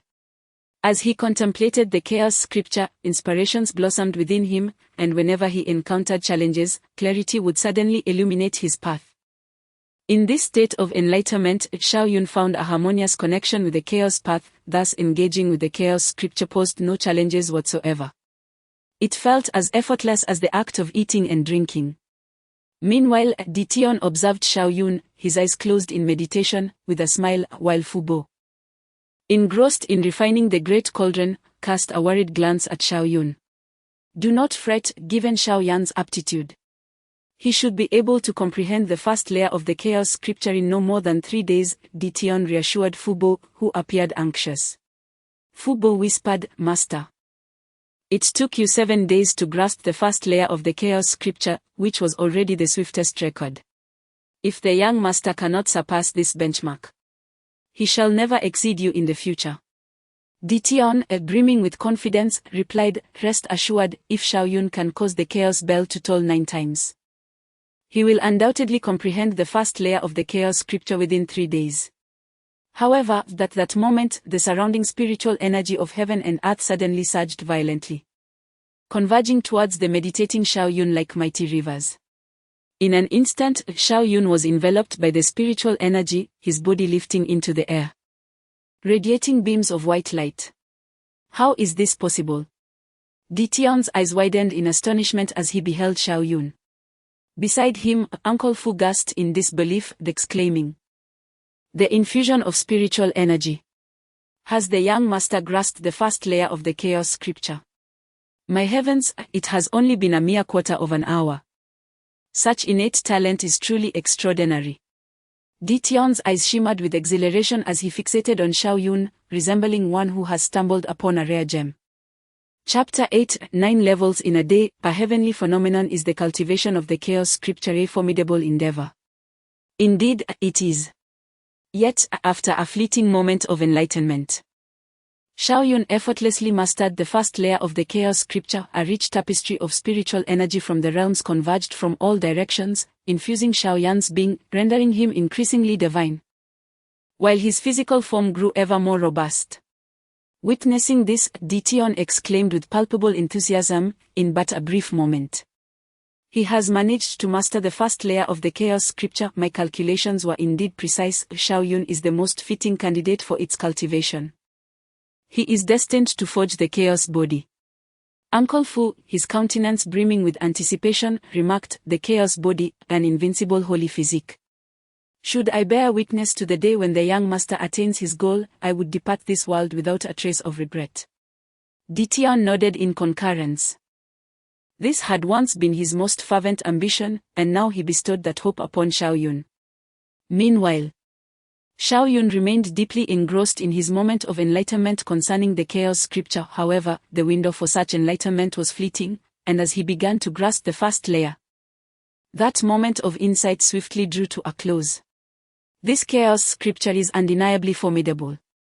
I was able to fully comprehend the chaos induction in but a fleeting instant of clarity. Yet the initial layer of the chaos scripture consumed one of my precious opportunities, Xiaoyun reflected inwardly. What astonished Xiaoyun even further was the realization that the chaos scripture comprised a total of 108 layers. Only through the complete mastery of all 108 layers could one forge the chaos body. If the first layer proved to be this arduous, how could one ever hope to master all 108? It appeared to be an insurmountable endeavor. No wonder that throughout the years, no one had ever succeeded in cultivating the chaos body. Indeed, such an extraordinary physique as the chaos body is not easily attained, Xiaoyun mused with a sigh. Yet, this did not present a formidable challenge for him. If a single moment of enlightenment proved inadequate, he was prepared to pursue 100, if that too fell short. Then 1,000. With the system at his disposal, he anticipated ample opportunities for enlightenment in the days to come. Thus, Xiaoyun silently resolved, "Let us persist in our quest for enlightenment. After all, I still possess 12 opportunities." Initially, upon fulfilling the task of joining the Chaos Sacred Land, he had received 3 chances for enlightenment. Subsequently, after relinquishing his status as a divine child, he acquired an additional 10 opportunities. Therefore, after deducting the 1 opportunity he had recently utilized, Xiaoyun still had 12 chances remaining for further enlightenment. In his relentless pursuit of strength, Xiaoyun continued to seek enlightenment, immersing himself in the second layer of the chaos scripture. In the external realm, the influx of spiritual energy remained uninterrupted, and the surrounding energies accumulated in ever greater abundance. From the heavens, countless stellar forces cascaded downwards, converging upon Xiaoyun. Uncle Fu gazed in astonishment at Xiaoyun, who was suspended in midair, and inquired, "What is transpiring? Is the young master still in the throes of comprehension? Could it be that he yearns to attain understanding of the second tier at this very moment?" Dition was equally astonished, unable to fathom the possibility. It took him a full year to grasp the second tier of the chaos scripture. Suddenly, the earth quaked violently, and the entirety of Imperial Peak trembled. What transpired? Both Dition and Uncle Fu were taken aback, for this was the sacred land of chaos. Who would dare to encroach upon it? However, they soon came to the realization that they had misapprehended the circumstances. Golden lotus blossoms began to emerge from the ground, emanating a resplendent radiance. Countless petals ascended, swirling gracefully around Xiaoyun. The atmosphere grew dense with spiritual energy, cascading from the heavens like a deluge that had breached its confines, seemingly inexhaustible, continuously flowing over Xiaoyun. Furthermore, the myriad stars in the cosmos erupted with brilliant luminescence, casting down immense beams of stellar energy that enveloped Xiaoyun entirely. The unfolding phenomena left Dition and Uncle Fu utterly astonished. Uncle Fu murmured, "This is the earth-yielding golden lotus." Dition's eyes widened in sudden realization. And there lies the stellar energy refining the body. They exchanged glances, each mirroring shock and disbelief. Such extraordinary phenomena indicated that Xiaoyun had grasped the ninth tier of the chaos scripture, entering the realm of preliminary comprehension. Oh heavens, what manner of prodigy is this? Gazing upon Xiaoyun, who was suspended gracefully in the air, Uncle Fu could not restrain his exclamation of awe. Dition, taken aback, stared at Xiaoyun, muttering in disbelief, "It has taken me 3 decades to fathom the ninth tier of the chaos scripture, and yet this surpasses the achievements of my forebears." Both men were utterly astonished by Xiaoyun's extraordinary capabilities. While Dition spent 30 years mastering the ninth tier, Xiaoyun accomplished this feat in mere moments. A disparity of truly monumental proportions. Indeed, he is the prodigy who elicited the resounding chimes of the chaos bell 9 times. Master, your foresight in this matter is commendable. Perhaps within our lifetimes, we shall witness the emergence of an invincible chaos body, Uncle Fu remarked, his visage radiant with excitement as he beheld Xiaoyun. Dition, equally exhilarated, turned his gaze towards Xiaoyun and declared, "If this youth does not transform into a chaos body, it would indeed be a transgression against the natural order. Our sacred land of chaos stands on the brink of resurgence." Simultaneously, the remarkable events unfolding at Imperial Peak captivated the attention of numerous cultivators within the sacred land of chaos, their gazes drawn toward the peak. Yet, owing to the protective formations established by Dition, none were able to penetrate with their divine senses. All they could perceive were the earth-yielding golden lotuses and the ceaseless flow of stellar energy cascading upon Imperial Peak. What transpires at Imperial Peak? Imperial Peak. Is that not the sacred retreat of Elder Dition? I have heard that he has taken a divine son as his disciple. Divine son? It seems that young man has forsaken his title and is now merely a disciple of the elder. Such folly to renounce the esteemed title of divine son. The disciples of the chaotic sacred land were abuzz with chatter. In the span of a single day, the tidings of Xiaoyun's abdication from his position as the son of God to become a disciple of Emperor Tian reverberated throughout the entire chaotic sacred land. Those disciples who once envied Xiaoyun now found themselves deriding him. Such is the essence of humanity, witnessing one who once soared above them now descend into misfortune. They cannot help but take delight in his downfall. Golden lotus of the earth. Star power refinement. From a remote summit, the Lord of the chaotic sacred land cast his gaze towards the Emperor Peak, the melancholic sigh escaping his lips. Emperor Tian, I never anticipated that you would exert such tremendous effort to establish an unparalleled foundation for this child. Is it truly worth such sacrifice? In doing so, your own ascent to the celestial realm becomes increasingly elusive. The Lord was convinced that these extraordinary phenomena were orchestrated by Emperor Tian himself. For Xiaoyun remained but a mortal, regardless of his remarkable innate talent, it seemed implausible for him to incite such a tumult. Others within the chaotic sacred land echoed this sentiment. Emperor Tian has indeed invested an extraordinary amount this time. The arduous nature of the chaotic scripture renders this endeavor exceedingly challenging. Emperor Tian is squandering both effort and time. What a lamentable situation. Our chaotic sacred land has at last given rise to a son of God. who has elected to embark upon this path of unlikely triumph. One by one, the distinguished figures of the chaotic sacred land heaved profound sighs towards the Emperor Peak. Chapter 9, Transcending the Ultimate Realm, the Domain of the Divine. Before long, countless stars faded from the night sky, and the horizon began to illuminate with the light of dawn. A night had swiftly elapsed. At Emperor Peak, within the celestial hall, Shao Yun floated gracefully in midair, enveloped in a radiant golden light, rendering him akin to a statue of gold, resplendent and divine. Emperor Tian gazed at Shao Yun with astonishment, exclaiming, "The golden light of the flesh, this is the hallmark of having attained the pinnacle of body refinement."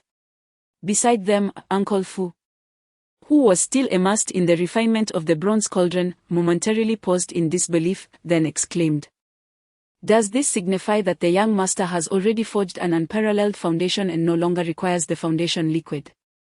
Emperor Tian nodded, his visage a portrait of awe. To achieve such heights in a single day. What extraordinary talent! The infusion of celestial spiritual energy and the refinement through the stellar forces have elevated his corporeal form to the zenith of physical enhancement, rendering any further improvement through the foundational elixir superfluous. Uncle Fu, disheartened, cast a glance at the bronze cauldron before him and lamented, "So, my entire night's endeavor was in vain? After all the time spent harnessing the three flavors through fire for this refining process, it appears to have been for naught." Emperor Tian smiled gently and replied, "The foundational elixir of the earthly realm pales in comparison to the supreme foundation crafted by the forces of heaven and earth. With such a foundation, Shao Yan's future is unfathomable." Uncle Fu regarded the completed elixir with a wry smile, stating, "The treasures contained within are priceless. Prepared by you over the course of a century, are we truly to squander them? Nevertheless, they serve no purpose now." Emperor Tian responded with an air of indifference. Then, with a mischievous sparkle in his eye, he remarked, "I shall bestow this upon you. Your days are numbered, why not take on an apprentice to accompany Shao Yun?" Upon hearing these words, Master Fu felt a flicker of emotion. Much like Emperor Tian, he too had reached the twilight of his existence and had long nurtured the desire to take on a disciple. It is a common aspiration among cultivators, particularly when confronted with mortality, to seek an apprentice to whom they can impart their accumulated wisdom, thus finding a measure of solace. Very well. After a brief moment of reflection, Master Fu considered it a lamentable waste to squander such invaluable foundation-building liquid.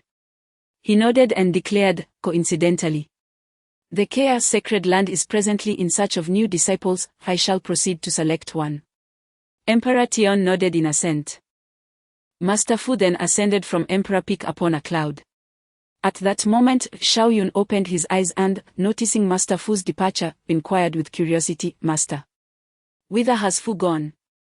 Emperor Tian regarded Shao Yun with a radiant expression and replied, "My disciple, you have accomplished the remarkable feat of cultivating the chaos scripture to the 9th layer in merely a day, thereby directly harnessing the forces of heaven and earth to attain the zenith of the body refinement realm. Thus, you no longer require this foundational elixir. Master Fu deemed it a pity to discard it, so he intends to select a disciple from the newly recruited individuals to impart his lifelong teachings." Shao Yun comprehended this immediately, yet as he gazed upon his own form, he was engulfed by a sense of disbelief. Had he truly ascended to the pinnacle of the body refinement realm? According to his master's words, upon reaching this zenith, one could harness a strength of 100,000 pounds. Do I now possess such extraordinary might? Shao Yun felt a surge of exhilaration. He had metamorphosed into a superhuman within a mere day. In that moment, he genuinely sensed an inexhaustible wave of power flowing through his being. Unbeknownst to Shao Yan's lofty musings, Emperor Tian continued, "Disciple, you have now achieved the pinnacle of body refinement. Your next endeavor is to comprehend the 10th layer of the chaos scripture and begin actively absorbing the spiritual energy of heaven and earth, thereby advancing to the next cultivation realm, Qi gathering." Shao Yun smiled gently and confidently responded, "Master, rest assured. In less than 3 days, I shall master the 10th layer of the chaos scripture." He still possessed 4 opportunities for enlightenment, sufficiently ample to cultivate the chaos scripture to the 13th layer. Emperor Tian remained speechless, observing Xiao Yan's unwavering confidence. It had taken him 50 years to nurture the chaos scripture to the 10th layer, while his disciple aspired to achieve it in merely 3 days. However, having witnessed Xiao Yun attain 9 layers in a single day, Emperor Tian could not help but place his faith in his disciple's assurance. Yet, he shook his head, adopting a grave demeanor as he cautioned Xiao Yun, "Disciple, you have misconstrued my intentions. I desire for you to temper your cultivation and refrain from hastily grasping the 10th layer of the chaos scripture. Master, may I inquire why? Shouldn't cultivators embody boldness and aggression?" Xiao Yun inquired, her brow furrowed in confusion. Emperor Tian offered a wry chuckle, stating, "Such counsel is intended for those of lesser aptitude, to inspire them to exert greater effort. Yet you are distinct, as a prodigy, your pace of cultivation is remarkable. Thus, to forge a more robust foundation, it is imperative that you frequently refine your cultivation, ensuring you attain the theoretical boundaries of each realm." A sudden epiphany dawned upon Xiao Yun. It was fundamentally about laying a firm groundwork. She promptly nodded and declared, "Master, I comprehend now. I shall refrain from pursuing breakthroughs for the time being." Tian, upon hearing her words, found himself momentarily speechless. His disciple exuded an air of confidence. It seemed that comparison could indeed sow discontent.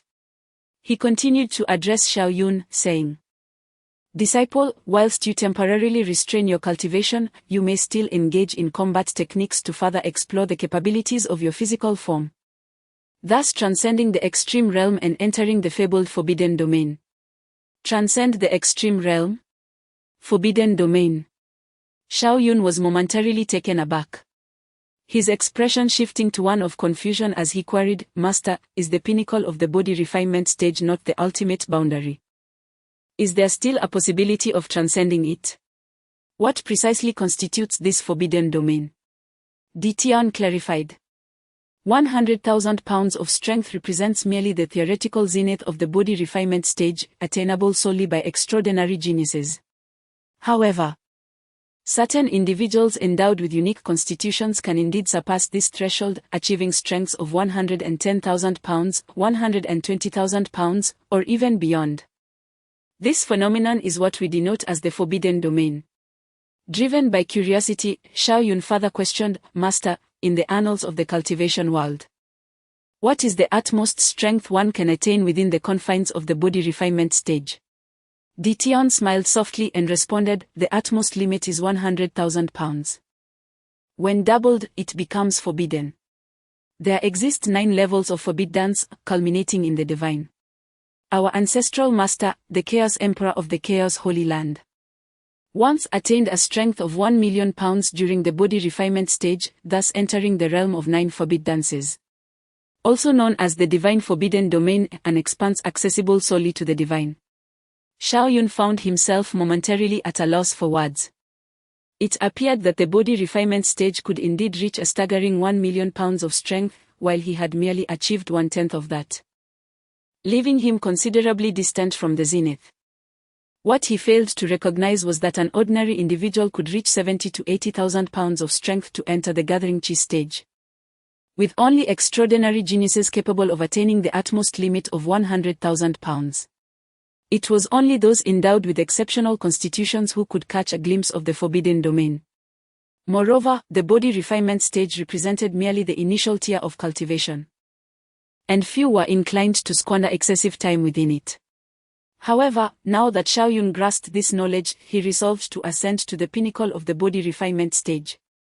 With a determined expression, he fixed his gaze upon Tian and proclaimed, "Master, since our ancestral master, the Chaos Body, was able to achieve this, I too shall accomplish it. But what steps must I take next to further enhance my strength?" Tian offered a subtle smile, satisfied with Xiao Yan's aspirations. While he harbored doubts about Xiao Yan's ability to attain the stature of the Chaos Emperor, he acknowledged that surpassing the extreme realm should not present an insurmountable challenge. Therefore, Tian responded with a gentle smile, "To truly augment your physical prowess, mere cultivation techniques will prove inadequate. You have already attained the pinnacle. It is only through the rigorous practice of combat techniques that you may continue to unearth your latent potential. Moreover, your current strength exists merely as raw power. It is through the mastery of combat techniques that you can transmute that power into formidable combat prowess. Chapter 10: The Eccentric Junior Sister Combat Techniques. Xiaoyun inquired with keen interest, casting a hopeful glance at Dition. Master, would you be so kind as to impart your knowledge of these techniques to me? Dition responded with a gentle smile, shaking his head. Martial skills cannot be pursued indiscriminately, they must be meticulously tailored to each individual's inherent talents and physical constitution. Within our chaos sacred land, there lies a star pavilion, a repository of all the martial techniques at our disposal. Upon entering, the star pavilion will automatically discern and select the most appropriate techniques for you. Is it truly as wondrous as you say? Xiaoyun exclaimed, her eyes wide with astonishment.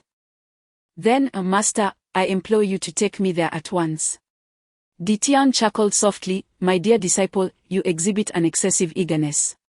Remember, haste begets waste. You have merely taken your first steps on the path of cultivation, there is no necessity for such impatience. Furthermore, your Uncle Fu will be returning shortly. And his disciple will also be selecting martial skills. You may accompany him then. Very well. Upon hearing this, Xiaoyun composed himself and resumed his contemplation, striving to acclimate to the sudden influx of power coursing through him. After all, his strength had surged dramatically. And he was still somewhat unaccustomed to it. Were he to find himself in the mortal realm, he might have shattered the ground beneath him. Fortunately, the protective formations on the floor of the celestial hall contained his overwhelming power. Whooshed. Before long, Uncle Fu returned, gracefully riding upon a cloud. Accompanying him was an eccentric young girl, approximately 15 or 16 years of age, adorned in a green dress, her hair fashioned into 2 delicate braids, exuding an undeniable charm with her captivating and vibrant appearance. Master Xiao, my heartfelt congratulations on establishing an unparalleled foundation. Uncle Fu exclaimed with exuberance upon noticing that Xiaoyun had awakened from his meditative state. The young girl behind him regarded Xiaoyun with wide-eyed curiosity. Having recognized him from the previous day when he had struck the chaos bell in the square, indeed, he had been the focal point of attention, radiating brilliance. There is no need for such formalities, Uncle Fu. By the way, is this your disciple? Xiaoyun inquired, casting a curious glance at the young girl. Uncle Fu smiled warmly, drawing the child closer and motioning towards Xiaoyun. Xiaoya, do extend your greetings to your senior brother, he prompted. Lin Xiaoya blinked her large, sparkling eyes, regarding Xiaoyun with unabashed intrigue. She giggled, exclaiming, Lin Xiaoya meets her senior brother. I heard you renounced your identity as the son of God. Is that true? Uncle Fu's demeanor shifted abruptly, and he swiftly cautioned, silence. Speak not so recklessly. Taken aback, Lin Xiaoya pouted, her big, dark eyes welling with tears, presenting a most pitiable and aggrieved visage. Xiaoyun responded with a gentle smile, waving his hand in reassurance. There is no need for such severity, Uncle Fu. I willingly relinquish the title of Son of God, why would I take offense at the conversation? Moreover, a day shall inevitably arrive when I reclaim that esteemed position myself. Upon hearing this, Uncle Fu reminisced about the astonishing talents that Xiaoyun had exhibited the previous night and nodded with a smile, indeed, with your extraordinary gifts. It is merely a matter of time before you ascend once more to the revered position of the Son of God. With that, Uncle Fu escorted Lin Xiaoya to pay their respects to Dition. Dition scrutinized the young girl before him, offering a slight smile as he inquired. Your talent appears commendable, you should have caused the chaos bell to ring thrice yesterday, am I correct? Indeed. Lin Xiaoya nodded earnestly. Dition then turned to Uncle Fu, smiling as he remarked, with such innate talent, combined with the foundational elixir I have meticulously prepared over the years, you shall find it no challenge to reach the pinnacle of body refinement in the future. That girl is indeed fortunate. Uncle Fu chuckled softly. Lin Xiaoya blinked her large, expressive eyes, a hint of bewilderment crossing her face. Was her potential to attain the realm of body refinement not a testament to her own talent, but rather a mere stroke of fortune? Sensing her confusion, Uncle Fu gestured towards the bronze cauldron before them, a grin spreading across his face as he elucidated. This is the foundational elixir that the master has meticulously prepared for the young master over many years. It comprises a myriad of rare herbs and treasures, rivaling the foundational elixirs utilized by previous holy sons. Regrettably, the young master has already ventured into the realm of body refinement and has no further need for this elixir, thus presenting a remarkable opportunity for you. Upon hearing this, Lin Xiaoya was utterly astonished. She turned to gaze at Xiao Yun, her eyes wide with disbelief. Senior brother has ascended to the realm of body refinement. Did he not just join the chaotic Holy Land alongside me yesterday? How could he possibly advance so swiftly in a single night? Uncle Fu radiated with pride as he articulated, your senior brother possesses unmatched talent. Just yesterday, while engaging in the practice of the chaotic scripture, he transcended 9 levels in a mere day, enlisting the forces of heaven and earth to aid him in establishing an extraordinary foundation, thus entering the realm of body refinement. This accomplishment far surpasses that achieved through the foundational elixir, breaking through 9 levels in a single day. Lin Xiaoya gazed at Xiao Yun, unable to stifle a gasp of astonishment. Coming from a distinguished family herself, she comprehended the immense challenge posed by the cultivation of the chaotic scripture. It was indeed remarkable that Xiao Yun could attain such a milestone within just one day. His talent was undeniably exceptional. Uncle Fu exaggerates, Xiao Yun modestly interjected from the side. Uncle Fu then playfully tapped Lin Xiaoya on the head, exclaiming, enough dawdling. Enter the cauldron without delay and commence the cultivation of the technique I imparted to you. The young master awaits your company to journey to the Star Pavilion and select combat techniques. Do not keep him in suspense. Understood. Lin Xiaoya nodded with enthusiasm. And with a mere wave of Uncle Fu's hand, she found herself soaring above the bronze cauldron before gently descending into its depths. Xiao Yun observed with curiosity from the sidelines, having bypassed the necessity for the foundational elixir through the benevolence of the forces of heaven and earth. As Lin Xiaoya settled into the cauldron, she exclaimed, "Oh, it is so scorching. Master, do you intend to roast me alive now that you have accepted me as your disciple?" Uncle Fu's countenance darkened as he admonished, "If you cannot withstand this trivial discomfort, how do you expect to cultivate the great Tao? Enough of this idle chatter. Swiftly execute the technique and diligently absorb the quintessence of these elixirs. Each drop holds immeasurable value. Squandering even a fraction could lead to the financial ruin of your entire family. Yet, the heat is indeed searing."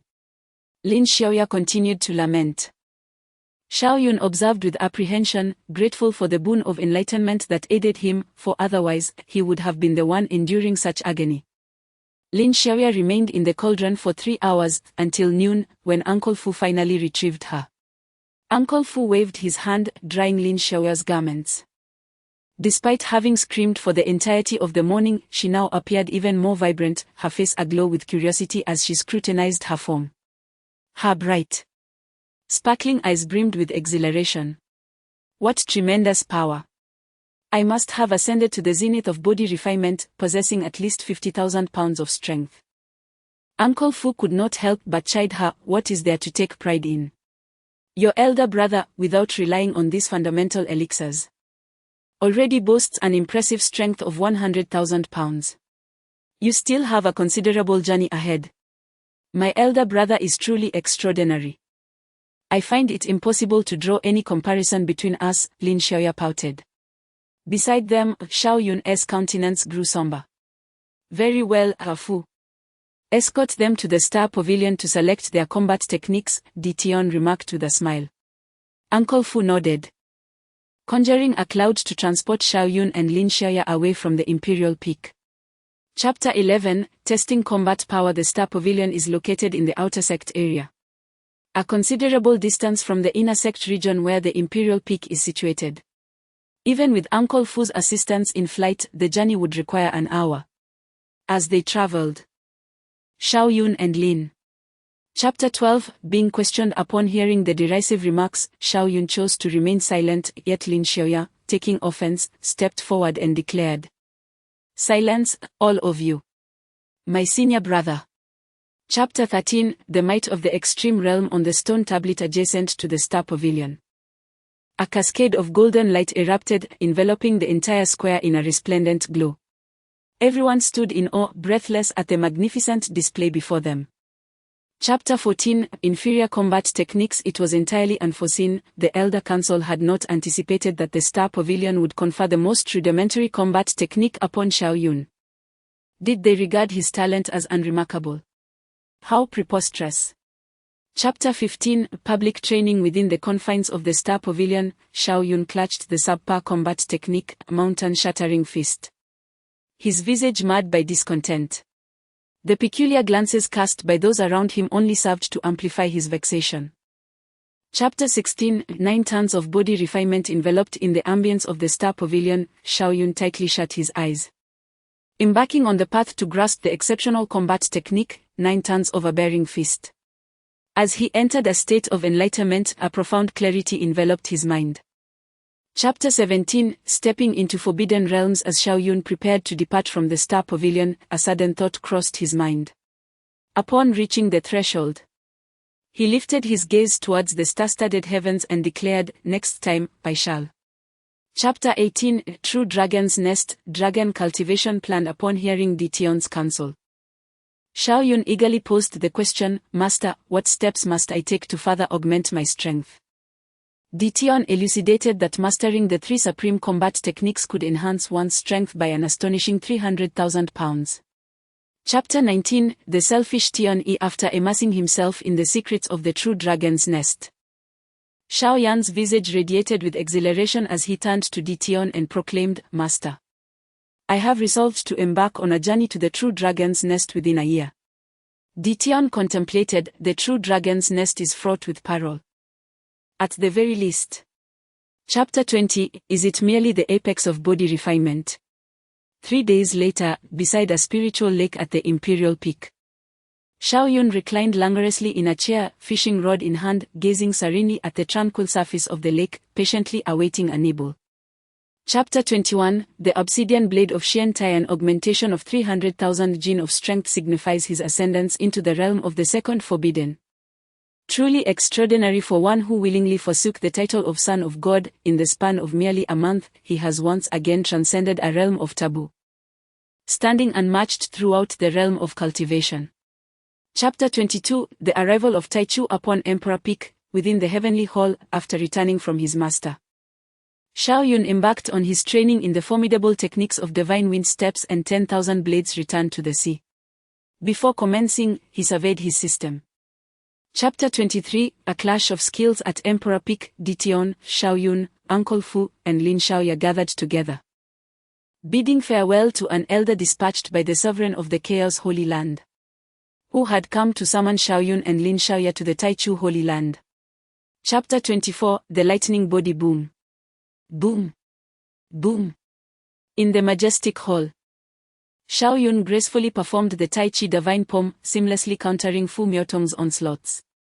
His Tai Chi diagram materialized an impeccable and invulnerable defense, rendering Fu Miotong's strikes utterly ineffective. Chapter 25, The 10 Supreme Bodies. Chu Jingshao was sent sprawling by a single blow from Jie Yulong, crashing to the ground, gravely injured and spewing blood. His wounds were evidently more severe than those of Fu Miotong. He cast a fierce glare at Jie Yulong, yet despair enveloped his heart. Chapter 26, Overcoming the Lightning Body. The fourth forbidden realm. The 9 transformations Overlord Fist truly deserved its reputation as the most formidable of super techniques. Each time Xiaoyun wielded this art, his essence transformed into one of unparalleled supremacy, a force that even made Jie Yulong quail. Chapter 27, Bassurance in the Hall. The esteemed members of the Chaos Holy Land observed as Xiaoyun triumphed over Jie Yulong, their faces illuminating with satisfaction as they beheld Xiaoyan's current prowess. Their smiles blossomed even more vibrantly. Chapter 28, Confronting the Temporal Body at Emperor Peak. Upon his return, Xiaoyun commenced an examination of his enlightenment system. Initially, He possessed 23 opportunities for enlightenment, having recently vanquished 2 prodigies from the Taichu Holy Land and demonstrated his might. He acquired 3 additional chances. Chapter 29, The Potential Dragon Ranking. Dition bestowed upon Xiaoyun 3 techniques: Little Leaf Flying Dagger, Golden Bell Shield, and Dragon Might. The remaining 3 formations included the Chaos Array and the Locking Dragon formation, among others. Chapter 30, Sacred Weapons and the Illusionary Demon Tower. Along the journey, Uncle Fu elucidated the rules for challenging the potential dragon ranking to Xiaoyun and Lin Xiaoya. Challenging the potential dragon ranking does not involve a direct confrontation with those who have ascended it, rather, one must enter the illusionary demon tower and engage their ranks therein. Chapter 31, Sweeping through the potential dragon ranking. How could Lin Jie possess such formidable strength? Emerging from the illusory demon tower, Lin Xiaoya approached Uncle Fu. Her countenance shrouded in disappointment, exclaiming, "Master, I have brought you disgrace. I could not even penetrate the top 100. Chapter 32, The first place is a beauty. Xiaoyun has vanquished Zhang Yun, who occupied the 10th position. Alas, even the formidable Lu Haochu, ranked 3rd, has succumbed. He wielded an impressive strength of 450,000 pounds. Next, Xiaoyun is poised to challenge the 2nd-ranked adversary. Chapter 33, Challenging the Greatest in History. Congratulations to the esteemed disciple of the elder, Xiaoyun, for ascending to the zenith of the potential dragon ranking. A resounding voice resonated within the illusory demon tower, echoing across the mountain peak and igniting fervor among the spectators gathered near the stone tablet. Chapter 34, Historic Rank 10. Within the illusory demon tower, Xiaoyun was indeed undertaking a challenge against the most formidable historical figure of the body refinement realm. After vanquishing Shi Chunyu and seizing the pinnacle position on the potential dragon ranking, the system presented him with a new endeavor. Chapter 35, I will not allow it. As Xiaoyun ascended to the zenith of the potential dragon ranking and confronted the historical strongest. The tempest he summoned within the illusory demon tower had already permeated the entire chaotic sacred land. Heaven Peak. The esteemed elder Tian Yi had long since entered a state of seclusion. Chapter 36, The Overbearing Li Bufan. It is the Holy Sun, Li Bufan. I have come to learn that Li Bufan has been ardently pursuing Shi Chunyu, yet she has opted to align herself with Xiaoyun. It appears that Li Bufan is prepared to confront him directly. This situation is rather commonplace, one can discern it for themselves. Chapter 37, The Might of the Chaotic Bell. As Xiaoyun executed an arcane seal, reciting an enigmatic scripture, the spiritual energy in the surrounding void surged tumultuously, gathering above his head. Chapter 38, Treading upon the Holy Sun. Alas, this is indeed the chaotic invocation. At the same moment, Li Bufan absorbed Fu Bo's words. Reflecting upon his own journey of understanding the chaotic invocation, he recognized that the seal Xiaoyun had just executed was indeed a derivative of it. Chapter 39, The Mighty Dong Yutong. This day marked a momentous occasion for the chaotic sacred land. Xiaoyun ascended through the potential dragon ranking, securing the 10th position among the historically strongest in body refinement, delivering a resounding defeat to Holy Sun Li Bufan. This news proliferated with astonishing speed. Chapter 40, Striking down the young to face the elders. Upon Emperor Peak, Xiaoyun engaged in a sparring session with Shi Chunyu. Yet he found himself perpetually on the defensive, enduring a rigorous lesson at her hands. This was attributed to Shi Chunyu's recent breakthrough into the Qi-gathering realm, stepping into the Divine Bridge realm. Chapter 41, The Enforcers make their move. Above Emperor Peak, 2 formidable auras enveloped the skies, exuding an air of divine authority that instilled trepidation in the hearts of those below. Given the elevated stance, Xiaoyun was unable to perceive them with the naked eye. Chapter 42, The Embodiment of Chaos takes shape in the heavens. The Enforcer, upon hearing the words of the sovereign of the chaotic sacred land, lifted the veil upon his visage, revealing his true form. Humph, it is indeed this individual, Fu Bo scoffed, transmitting a message to Xiaoyun. Chapter 43, 3 flowers gather at the apex. A great opportunity to think that the cultivation of the 10th layer of the chaotic scripture would demand 2 moments of enlightenment from me. In this moment, undisturbed by the tumult of the outer world, Xiaoyun remained in a state of enlightenment, diligently practicing the chaotic scripture. Chapter 44, 5 energies converging. Astonishment upon mastering the 18th layer of the chaotic scripture, Xiao Yun manifested the extraordinary phenomenon of 3 flowers converging at the apex, eliciting exclamations of awe from those surrounding him. However, soon the crowd began to harbor envy towards Lin Xiaoya and Shi Chunyu. Chapter 45: The Emergence of the Chaotic Body. Ascension to Saint Sun. Another wave of extraordinary fortune cascaded forth. As the crowd inhaled sharply in astonishment, Uncle Fu beheld the 5 golden clouds coalescing above Xiao Yan's head. Contemplating the remarkable luck bestowed upon Lin Xiaoya and Shi Chunyu. Chapter 46: Transformation upon Xiao Yun achieving the pinnacle of understanding the 36th layer of the chaotic scripture. He experienced an ethereal light cascading from the heavens, while golden lotuses sprouted from the earth, resplendent lotus blossoms unfurling in splendid glory. Divine luminosity enveloped the firmament. As dragons ascended and phoenixes twirled gracefully, with violet energy emanating from the east. No fewer than 30 luminous paths materialized in the atmosphere. Chapter 47: Arrival at the True Dragon Nest. Half a month later, at Emperor Peak. Xiao Yun and Emperor Tian made preparations to embark on their journey to the True Dragon Nest.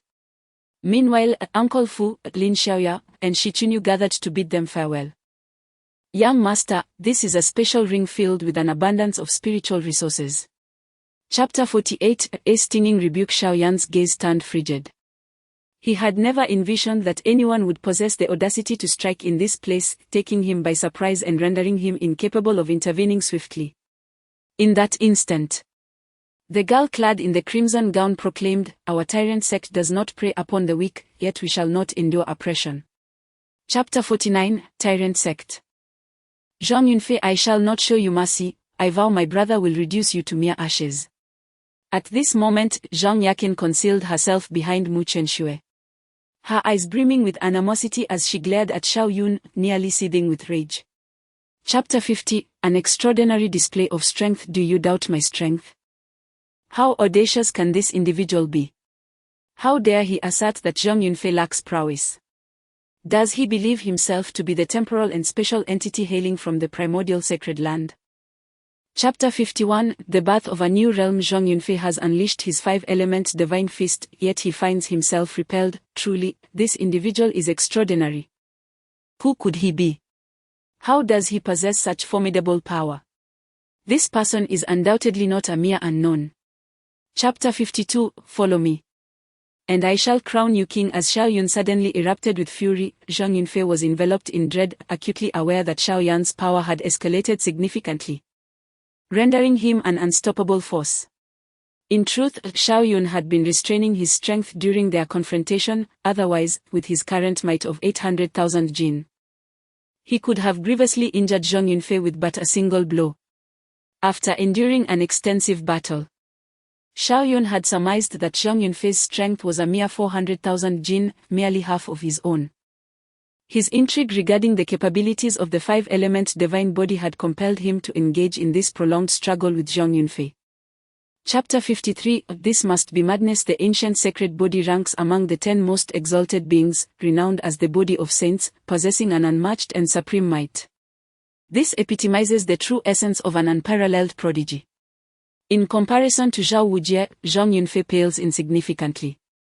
In an instant, the atmosphere ignited with fervor, as an ever-increasing throng gathered to witness the extraordinary manifestation of the ancient sacred body. Meanwhile, Xiao Yun, under Zhao Wujie's discerning gaze, knitted his brow, contemplating the reasons behind the arrogance of these prodigious talents. Chapter 54: The Emergence of Talents. In a resplendent era after Xiao Yun and Tang Yunyun took their leave, they approached the entrance of the canyon, eager to enter the True Dragon's Nest at the earliest opportunity. Xiao Shixiang, do you genuinely intend to pursue that ancient sacred body? Tang Yunyun, filled with curiosity, walked closely beside Xiao Yun. With a somber demeanor, Xiao Yun clenched his teeth and proclaimed, I shall conquer him and make him my disciple. Tang Yunyun was rendered completely speechless. The idea of subduing the ancient sacred body was destined to provoke a tempest within the realm of cultivation. Without a doubt, the practitioners would likely deride Xiao Yun for such a bold assertion. Chapter 55: The True Dragon's Nest unveils. Archenomies assemble as Li Chengdi made his grand entrance. The practitioners upon the platform erupted in fervent excitement, an ever-growing multitude gathering to witness the unparalleled elegance of the temporal body. It must be noted that even the ancient sacred body, the celestial overlord body, and the divine king body seemed to diminish in comparison to his resplendent aura. Chapter 56, Step forward and perish. What a brazen declaration. Upon hearing this, Xiao Yun cast a scornful glance toward Jie Yulong. You? A mere vanquished adversary. Daring to exhibit such arrogance in my presence. Xiao Yun, while I may not be your equal in combat, the talents of our Taichu sacred land are manifold. Many possess the capability to extinguish your life, Jie Yulong retorted icily. Xiao Yun sneered, who? That temporal body. I shall soon dispatch him. You are excessively presumptuous. Jie Yulong remarked, his gaze as frigid as ice, for the temporal body, Li Chengdi, was the pride of their Taichu sacred land.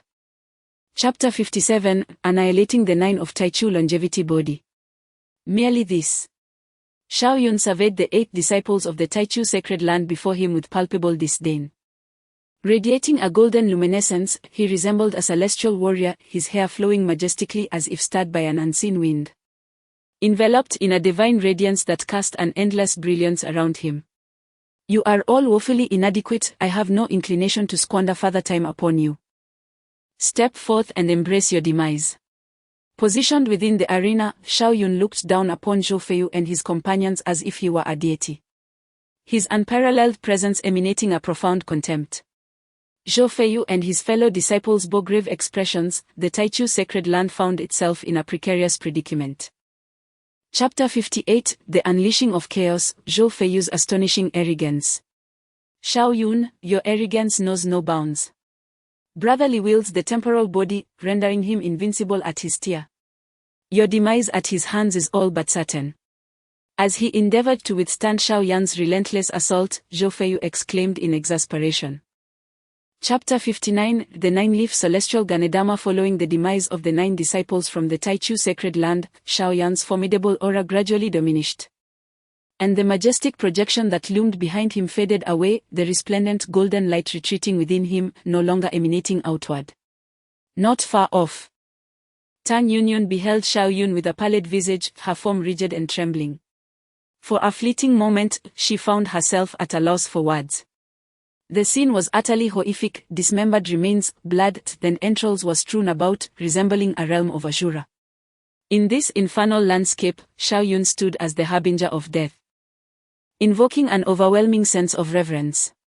Chapter 60, I am unarmed, yet possess invincible strength. As night descended, the silvery moonlight cascaded gently, enveloping the forest in a shroud of ethereal mist, creating an enchanting haze. Upon a vividly verdant vine, the 9th golden leaf of the 9-leaf celestial Ganedama began to coalesce slowly, radiating a soft golden luminescence, exuding an aura of divine sanctity. Nearby, Liu Nanshan gazed intently at this precious 9-leaf celestial Ganedama, his eyes brimming with unabashed greed as he exclaimed. To encounter a treasure capable of transforming the flesh is indeed a tremendous fortune. It was only at that moment that Liu Nanshan became aware of Xiao Yan's presence beside him. Chapter 61, Even the mightiest blade fails with a resounding crash against a colossal tree. Liu Nanshan swiftly regained his balance. Yet he could not stifle the cough of crimson blood that escaped his lips. He stared in astonishment at Xiao Yun before him. His countenance a blend of terror and incredulity. Your blade indeed bears a weight of 360,000 pounds. Chapter 62, The Ganedama matures. What an extraordinarily formidable strike. Xiao Yun beheld Liu Nanshan, who had been cast aside by the Taiji diagram. A flicker of admiration illuminating his eyes. Liu Nanshan's most powerful assault was nothing less than remarkable, reminiscent of a divine spectacle. Chapter 63, Transformation achieved. Strength at 900,000 pounds finally matured. Xiao Yan's countenance radiated with elation. Upon refining this 9-leaf celestial Ganedama, his prowess would escalate by an additional 100,000 pounds. In that instant, with a formidable total of 900,000 pounds of strength, he would. Chapter 64, 3 Exceptional Prodigies. Body Tree. Body Fruit. As Xiao Yun listened to the whispers surrounding him, he directed his gaze towards the river ahead and beheld a diminutive tree, embellished with a golden fruit approximately the size of a fist. Chapter 65, The Maturation of the Body Fruit. Li Chengdi regarded Xiao Yun with keen scrutiny, a fleeting glimmer of suspicion dancing in his gaze. He had caught wind of the conversations around him and was cognizant that Xiao Yun originated from the Chaos Sacred Land. Hence, this individual could only be.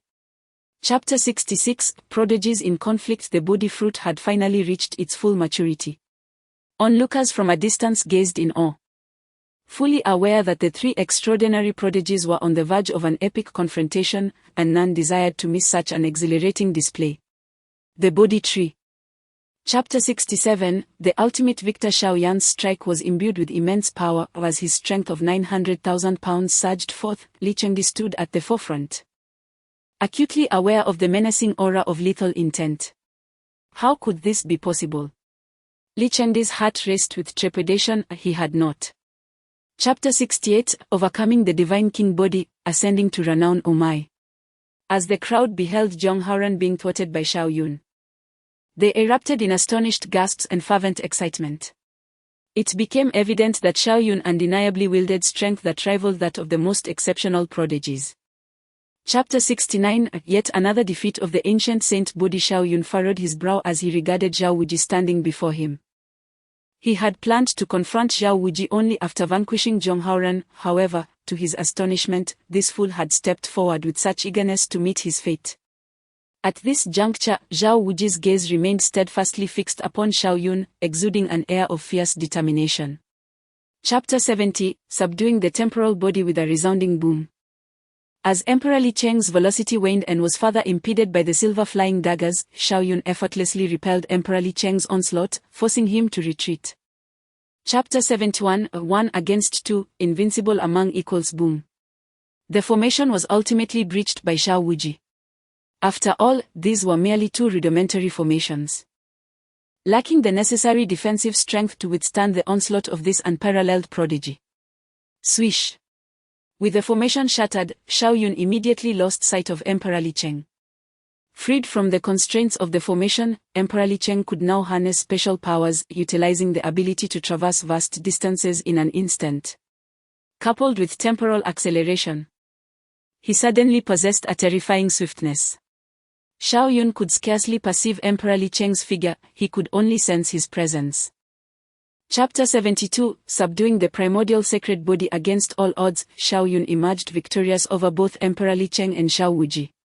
This time, he did not rely on formations but instead harnessed his own formidable combat prowess, leaving all present in utter astonishment. The arena descended into a profound silence, where the faintest sound of a pin dropping could be discerned. Thus everyone appeared rendered mute, unable to utter a single word. The spectacle was simply too overwhelming, leaving all in a state of speechlessness.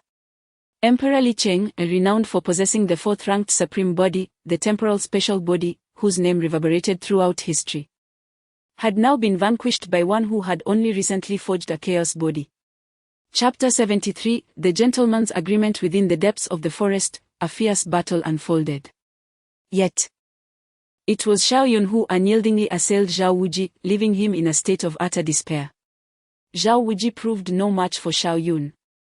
Relying solely on the peak power obtained from igniting his primordial sacred blood, he could not sustain his strength for long before reverting to his original form.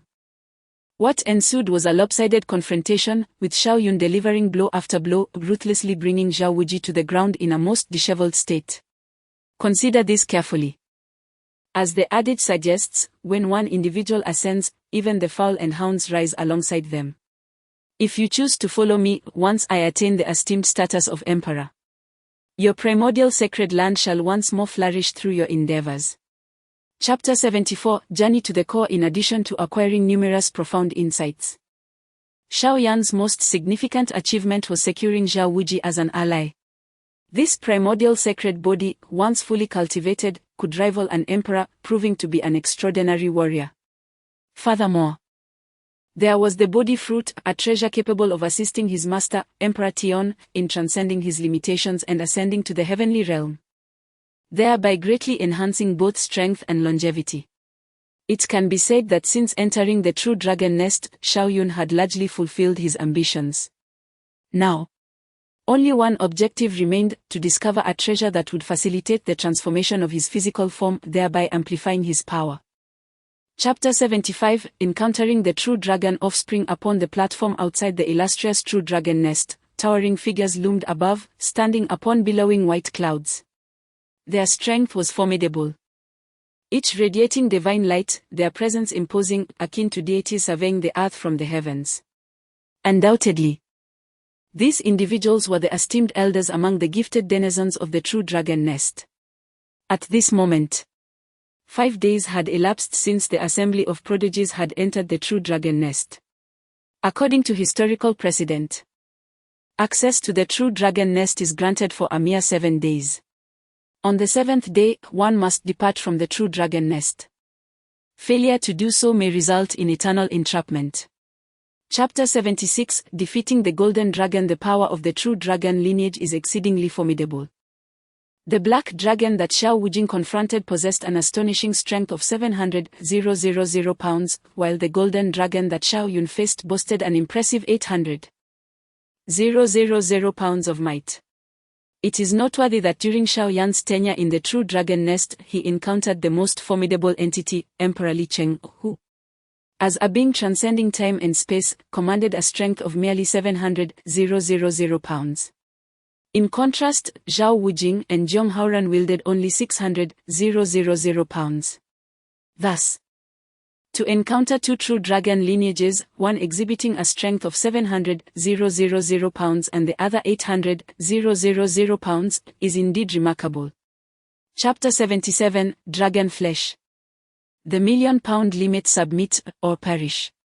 Xiao Yun relentlessly assailed the golden dragon beneath him, his visage devoid of emotion, his voice chilling to the marrow. Regardless of whether the true dragon lineage is a divine beast, it ultimately remains a mere creature. Attempting to reason with such a beast is a futile endeavor. It can only be subdued by sheer force. Nevertheless, the golden dragon exuded immense pride, responding to Xiao Yan's words with furious roars, its eyes ablaze with an indomitable spirit, revealing no inclination to submit. Xiao Yan's gaze hardened. This true dragon lineage regarded him with disdain. Chapter 78, Ignorance of Mortality. As Xiao Yan's physical form underwent a remarkable transformation, Zhao Wujing appeared utterly helpless. He came to the realization that, within the realm of body refinement, he could never hope to defeat Xiao Yun. Even within the Qi-gathering realm, he stood no chance against him. With a strength of 1,000,000 pounds, once Xiao Yun entered the Qi-gathering realm, he could potentially attain an astonishing 5,000,000 pounds. In stark contrast, Zhao Wujing, upon entering the Qi-gathering realm, would only possess a maximum of 3,000,000 pounds, the disparity of 2,000,000 pounds that rendered him completely outmatched. Defeat was an unavoidable fate. Chapter 79, The Invincible Xiao Yun. In a forest, the arrogant Wu Gang stood before him. Xiao Yan's expression darkened considerably, his gaze sharp as a blade.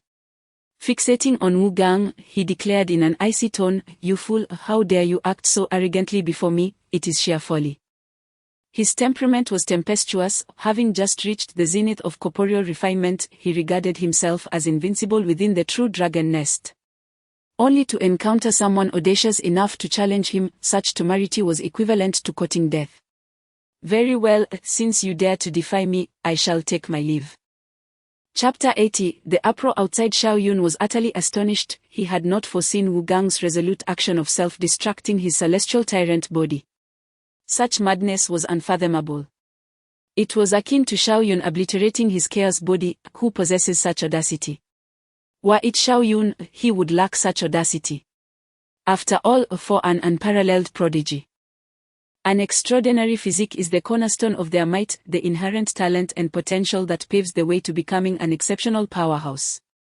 Now, with Wu Gang's self-detonation of the celestial tyrant body, he had intentionally annihilated this supreme form, an act of utter madness. From this moment forth. Chapter 81, The Tempest Ignited by Xiao Yun. Following Jiang Haoran's proclamation, the tempest was unleashed, engulfing the entire firmament. A multitude of divine consciousnesses probed from above, while the surrounding crowd cast incredulous glances in this direction. Xiao Yun has ensnared Emperor Li Cheng. Who is Xiao Yun? Can anyone shed light on Xiao Yun? Where did he originate? It appears that Xiao Yun is a disciple of the chaotic sacred land and also a student of Emperor Tian. How could an ordinary mortal possibly confine Emperor Li Cheng? The atmosphere was saturated with utterances of astonishment.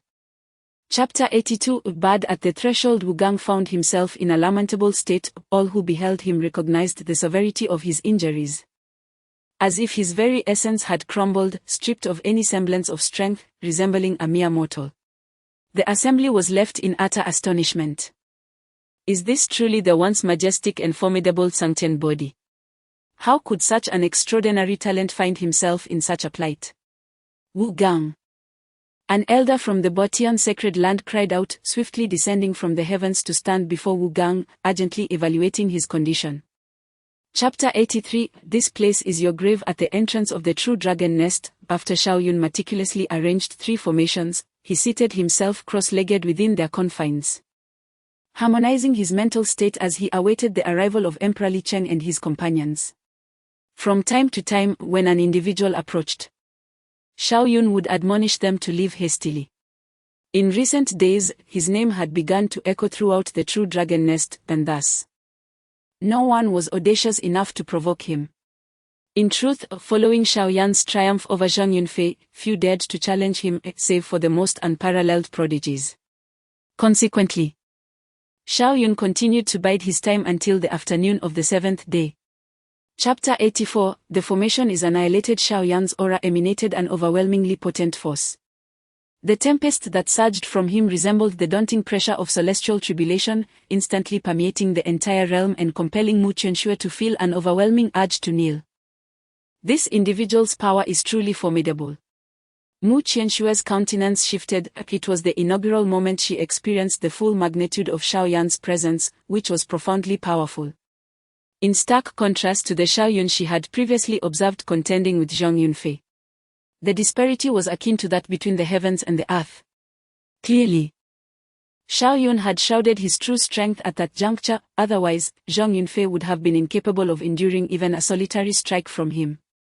Chapter 85 The Flying Dagger and the Golden Bell Shield. The moment Xiao Yun witnessed Emperor Li Cheng's assault, he summoned the Golden Bell Shield. Acutely aware that his own speed paled in comparison to that of the Emperor, thus compelling him to rely solely on defensive maneuvers to endure the impending onslaught. Boom! Abruptly, a colossal hand, irradiant and formidable as a mountain, descended upon Xiao Yun, causing the golden shield that encased him to quiver violently, back into surging waves of the ocean. Xiao Yun felt a surge of trepidation within. Indeed, Emperor Li Cheng's velocity was remarkably swift. Scarcely had Xiao Yun completed the Golden Bell Shield. Chapter 86 Despicable Threats. Xiao Yun, you are truly despicable and shameless. Li Chengdi endured the excruciating pain in his shoulder, gritting his teeth. His face contorted with rage as he rebuked Xiao Yun. Beside him, Mu Qianxue glared at Xiao Yun with equal fury, exclaiming, Xiao Yun, you have completely succumbed to darkness. There is no redemption for you. A person like you will undoubtedly become a scourge upon our Jushao continent, inflicting untold suffering upon the people. You wretched woman, seeking death. Xiao Yan's gaze turned frigid, having long desired the demise of this so-called saintess. She promptly unleashed a flurry of flying daggers, engulfing both Li Chengdi and Mu Qianxue. Chapter 87 The Burning of the Temporal Body. Xiao Yan's gaze was steadfastly fixed upon Li Chengdi, as he discerned the latter's strength escalating at an astonishingly rapid rate. In an ephemeral moment, Li Chengdi's power surged by an extraordinary 100,000 jin, culminating in an impressive total of 900,000 jin, with his strength continuing to amplify. Had he, perhaps, self-detonated his temporal form? Xiao Yan's eyes shimmered with enlightenment, reminiscent of Wu Gang's self-detonation of the Tsangten dominant body, leading him to the conclusion that Li Chengdi had similarly obliterated his temporal essence. Yet, as he beheld the flames encircling Li Chengdi's exterior, an unsettling premonition washed over him. Chapter 88 The Human Tool. Li Chengdi Xiaoyun stood resolute at the threshold of the true dragon's nest, launching a relentless barrage of silver daggers to thwart Li Chengdi's advance, compelling him to retreat with great urgency. Li Chengdi, I possess an abundance of flying daggers, let us see how long you can withstand this onslaught. Xiaoyun scoffed. His strength of 1,000,000 jin was the culmination of arduous training, while Li Chengdi's power was derived from the ephemeral combustion of his temporal body, which remained inherently weak. Thus, it would not endure for long. Furthermore, once his temporal body was consumed, he would be doomed to a fate akin to that of Wu Gang, eternally reduced to a mere shell. Chapter 89, Wishing You Happiness, Sisters. 1,000,000 jin of strength, the zenith of physical refinement. The spectators were left utterly astonished upon hearing this declaration. Could the realm of physical refinement truly bestow such formidable might? Their comprehension had been profoundly transformed. Amidst the assembly of so-called geniuses, a palpable sense of disgrace lingered, as they had once reveled in their possession of 200,000 jin of strength upon venturing into forbidden realms. Yet, in stark contrast to Xiaoyun, they found themselves woefully inadequate. This figure shall undoubtedly emerge as a formidable opponent on my quest for supremacy, mused the observer. Chapter 90, The followers upon the platform outside the true dragon's nest, all gazes were riveted upon Sister Li. In this moment, Wang Yanghui was fully harnessing his intrinsic power, enveloped in a nebulous white light that cloaked both himself and Sister Li. The crowd could distinctly perceive Sister Li's injuries mending rapidly, her aura steadily fortifying. However, Wang Yanghui appeared increasingly worn, his once lustrous black hair now fading to white, and his formerly rosy complexion growing ever more pallid, akin to a candle flickering in the breeze, on the brink of extinguishment. Li Chengdi has finally succeeded in preserving a fragment of life. Chapter 91, The sensation. Not only was Emperor Tian taken aback, but the elder of the ancient sacred land beside him also exclaimed in indignation, Impudent Xiaoyun! Do not presume that your triumph over Li Chengdi grants you the liberty to act with arrogance before our ancient sacred land. Zhao Wuji, an unparalleled prodigy of their ancient sacred land and a prospective divine child, could never be swayed by another. It is apparent that Xiaoyun has lost his reason and is indulging in whimsical fantasies. You may consult Zhao Wuji, Xiaoyun retorted icily, fixing his gaze upon the elder of the ancient sacred land. What a farce! Zhao Wuji is one of us. Chapter 92, The Return. Above the clouds, Xiaoyun and his companions journeyed towards the chaos sacred land. Aside from Zhao Wuji, who appeared contemplative, Xiaoyun and his disciple were expressions of relaxed joy, reveling in their remarkable victory at the chaos sacred land, which had garnered them widespread acclaim. However, as Xiaoyun pondered Li Chengdi's predicament, a flicker of concern crossed his visage as he inquired, Master, do we possess the sunflower manual, an evil-dissipating swordplay within our cultivation realm? He was reminded of Li Chengdi's plight, reminiscent of Dongfeng Bubi from the smiling, proud wanderer. Should he acquire mastery over an unparalleled divine skill, it would undoubtedly pose an even greater threat. Chapter 93, The acknowledgement of the sovereign. Once Emperor Tian's words reverberated, the entirety of the chaos sacred land erupted in turmoil. Eyes widened in disbelief, as even the sovereign of the chaos sacred land exhibited a countenance of astonishment. The tidings of vanquishing Zhou Feiyu and others, grievously injuring Li Chengdi, wielding a strength of 1,000,000 jin, and attaining the zenith of physical refinement were utterly staggering. Such revelations left all present in a state of profound shock, their gazes brimming with incredulity. Could it truly be that Xiaoyun possessed such formidable prowess? Chapter 94, The ancient heavy eyes. The inhabitants of the chaos sacred land were profoundly astonished, grappling with disbelief. After all, Zhao Wuji was endowed with the ancient sacred body and held the esteemed title of Holy Son of the ancient sacred land. Individuals of his stature aspired to ascend to the rank of emperor. How could he ever deign to serve another? Even if Xiaoyun were to triumph over Zhao Wuji, it was unfathomable that he could coerce Zhao Wuji into becoming his subordinate.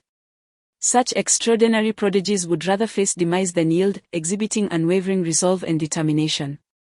Consequently, Even the sovereign of the Chaos Sacred Land appeared taken aback, gazing at Xiao Yun with palpable excitement as he inquired, "Xiao Yun, what Elder Tian Tian has articulated?"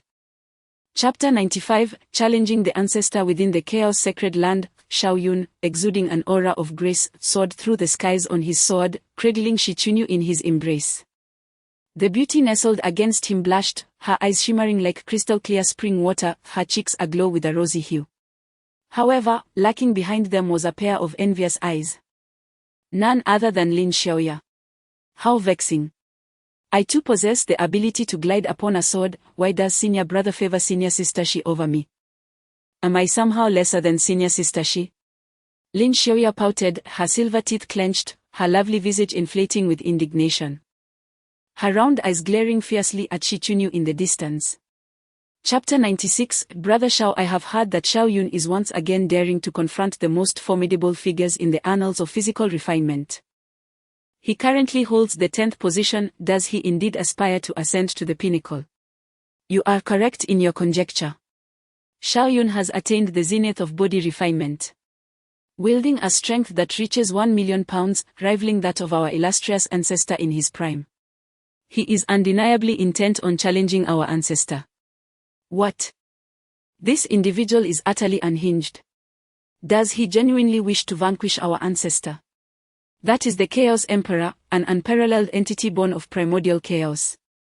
As Xiao Yun braced himself to confront the ancestor, Chapter 97, the might of the ancestor unfolded.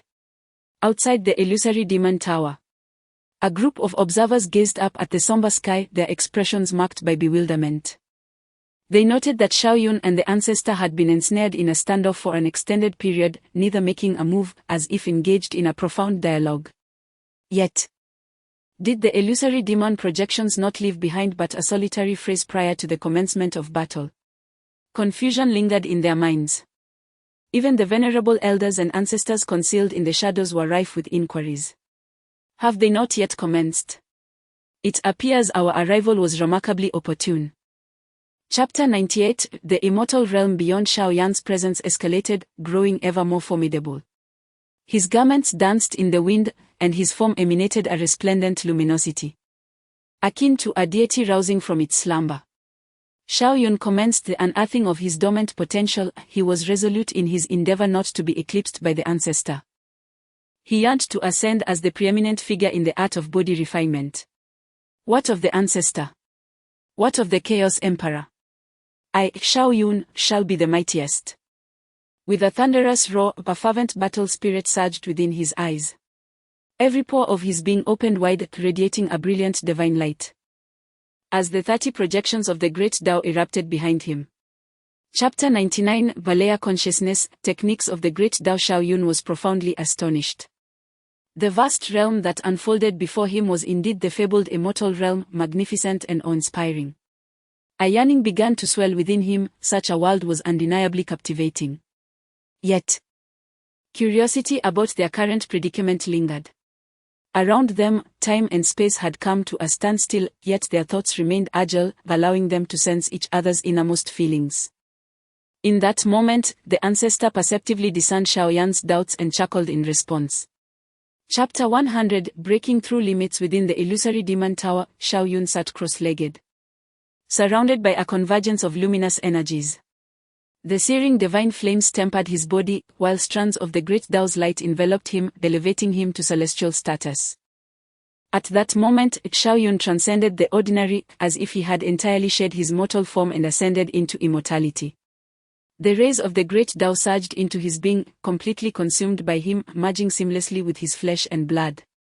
This was the bounty of the great Tao, nurturing the very essence of Xiao Yan's existence. Every inch of his flesh underwent a profound metamorphosis, his body evolving beyond comprehension. Chapter 101, 2 million pounds of strength in the external realm. Ominous storm clouds gathered ominously above the illusory demon tower, emanating a formidable and terrifying pressure. The inhabitants of the Chaos Sacred Land were left in a state of shock. Why had a heavenly tribulation arisen? Could it be that an individual within the Chaos Sacred Land has achieved sanctification? Such a notion appears utterly implausible. The tribulation of sanctification is remarkably formidable. Should one dare to confront such a trial within the chaotic sacred land, it would inevitably result in the utter annihilation of the entire realm. At that moment, the ancestral beings would unquestionably endeavor to strip him of his very essence. Nonetheless, irrespective of who confronts the tribulation, the cultivation in proximity to the illusory demon tower remains a significant cause for concern.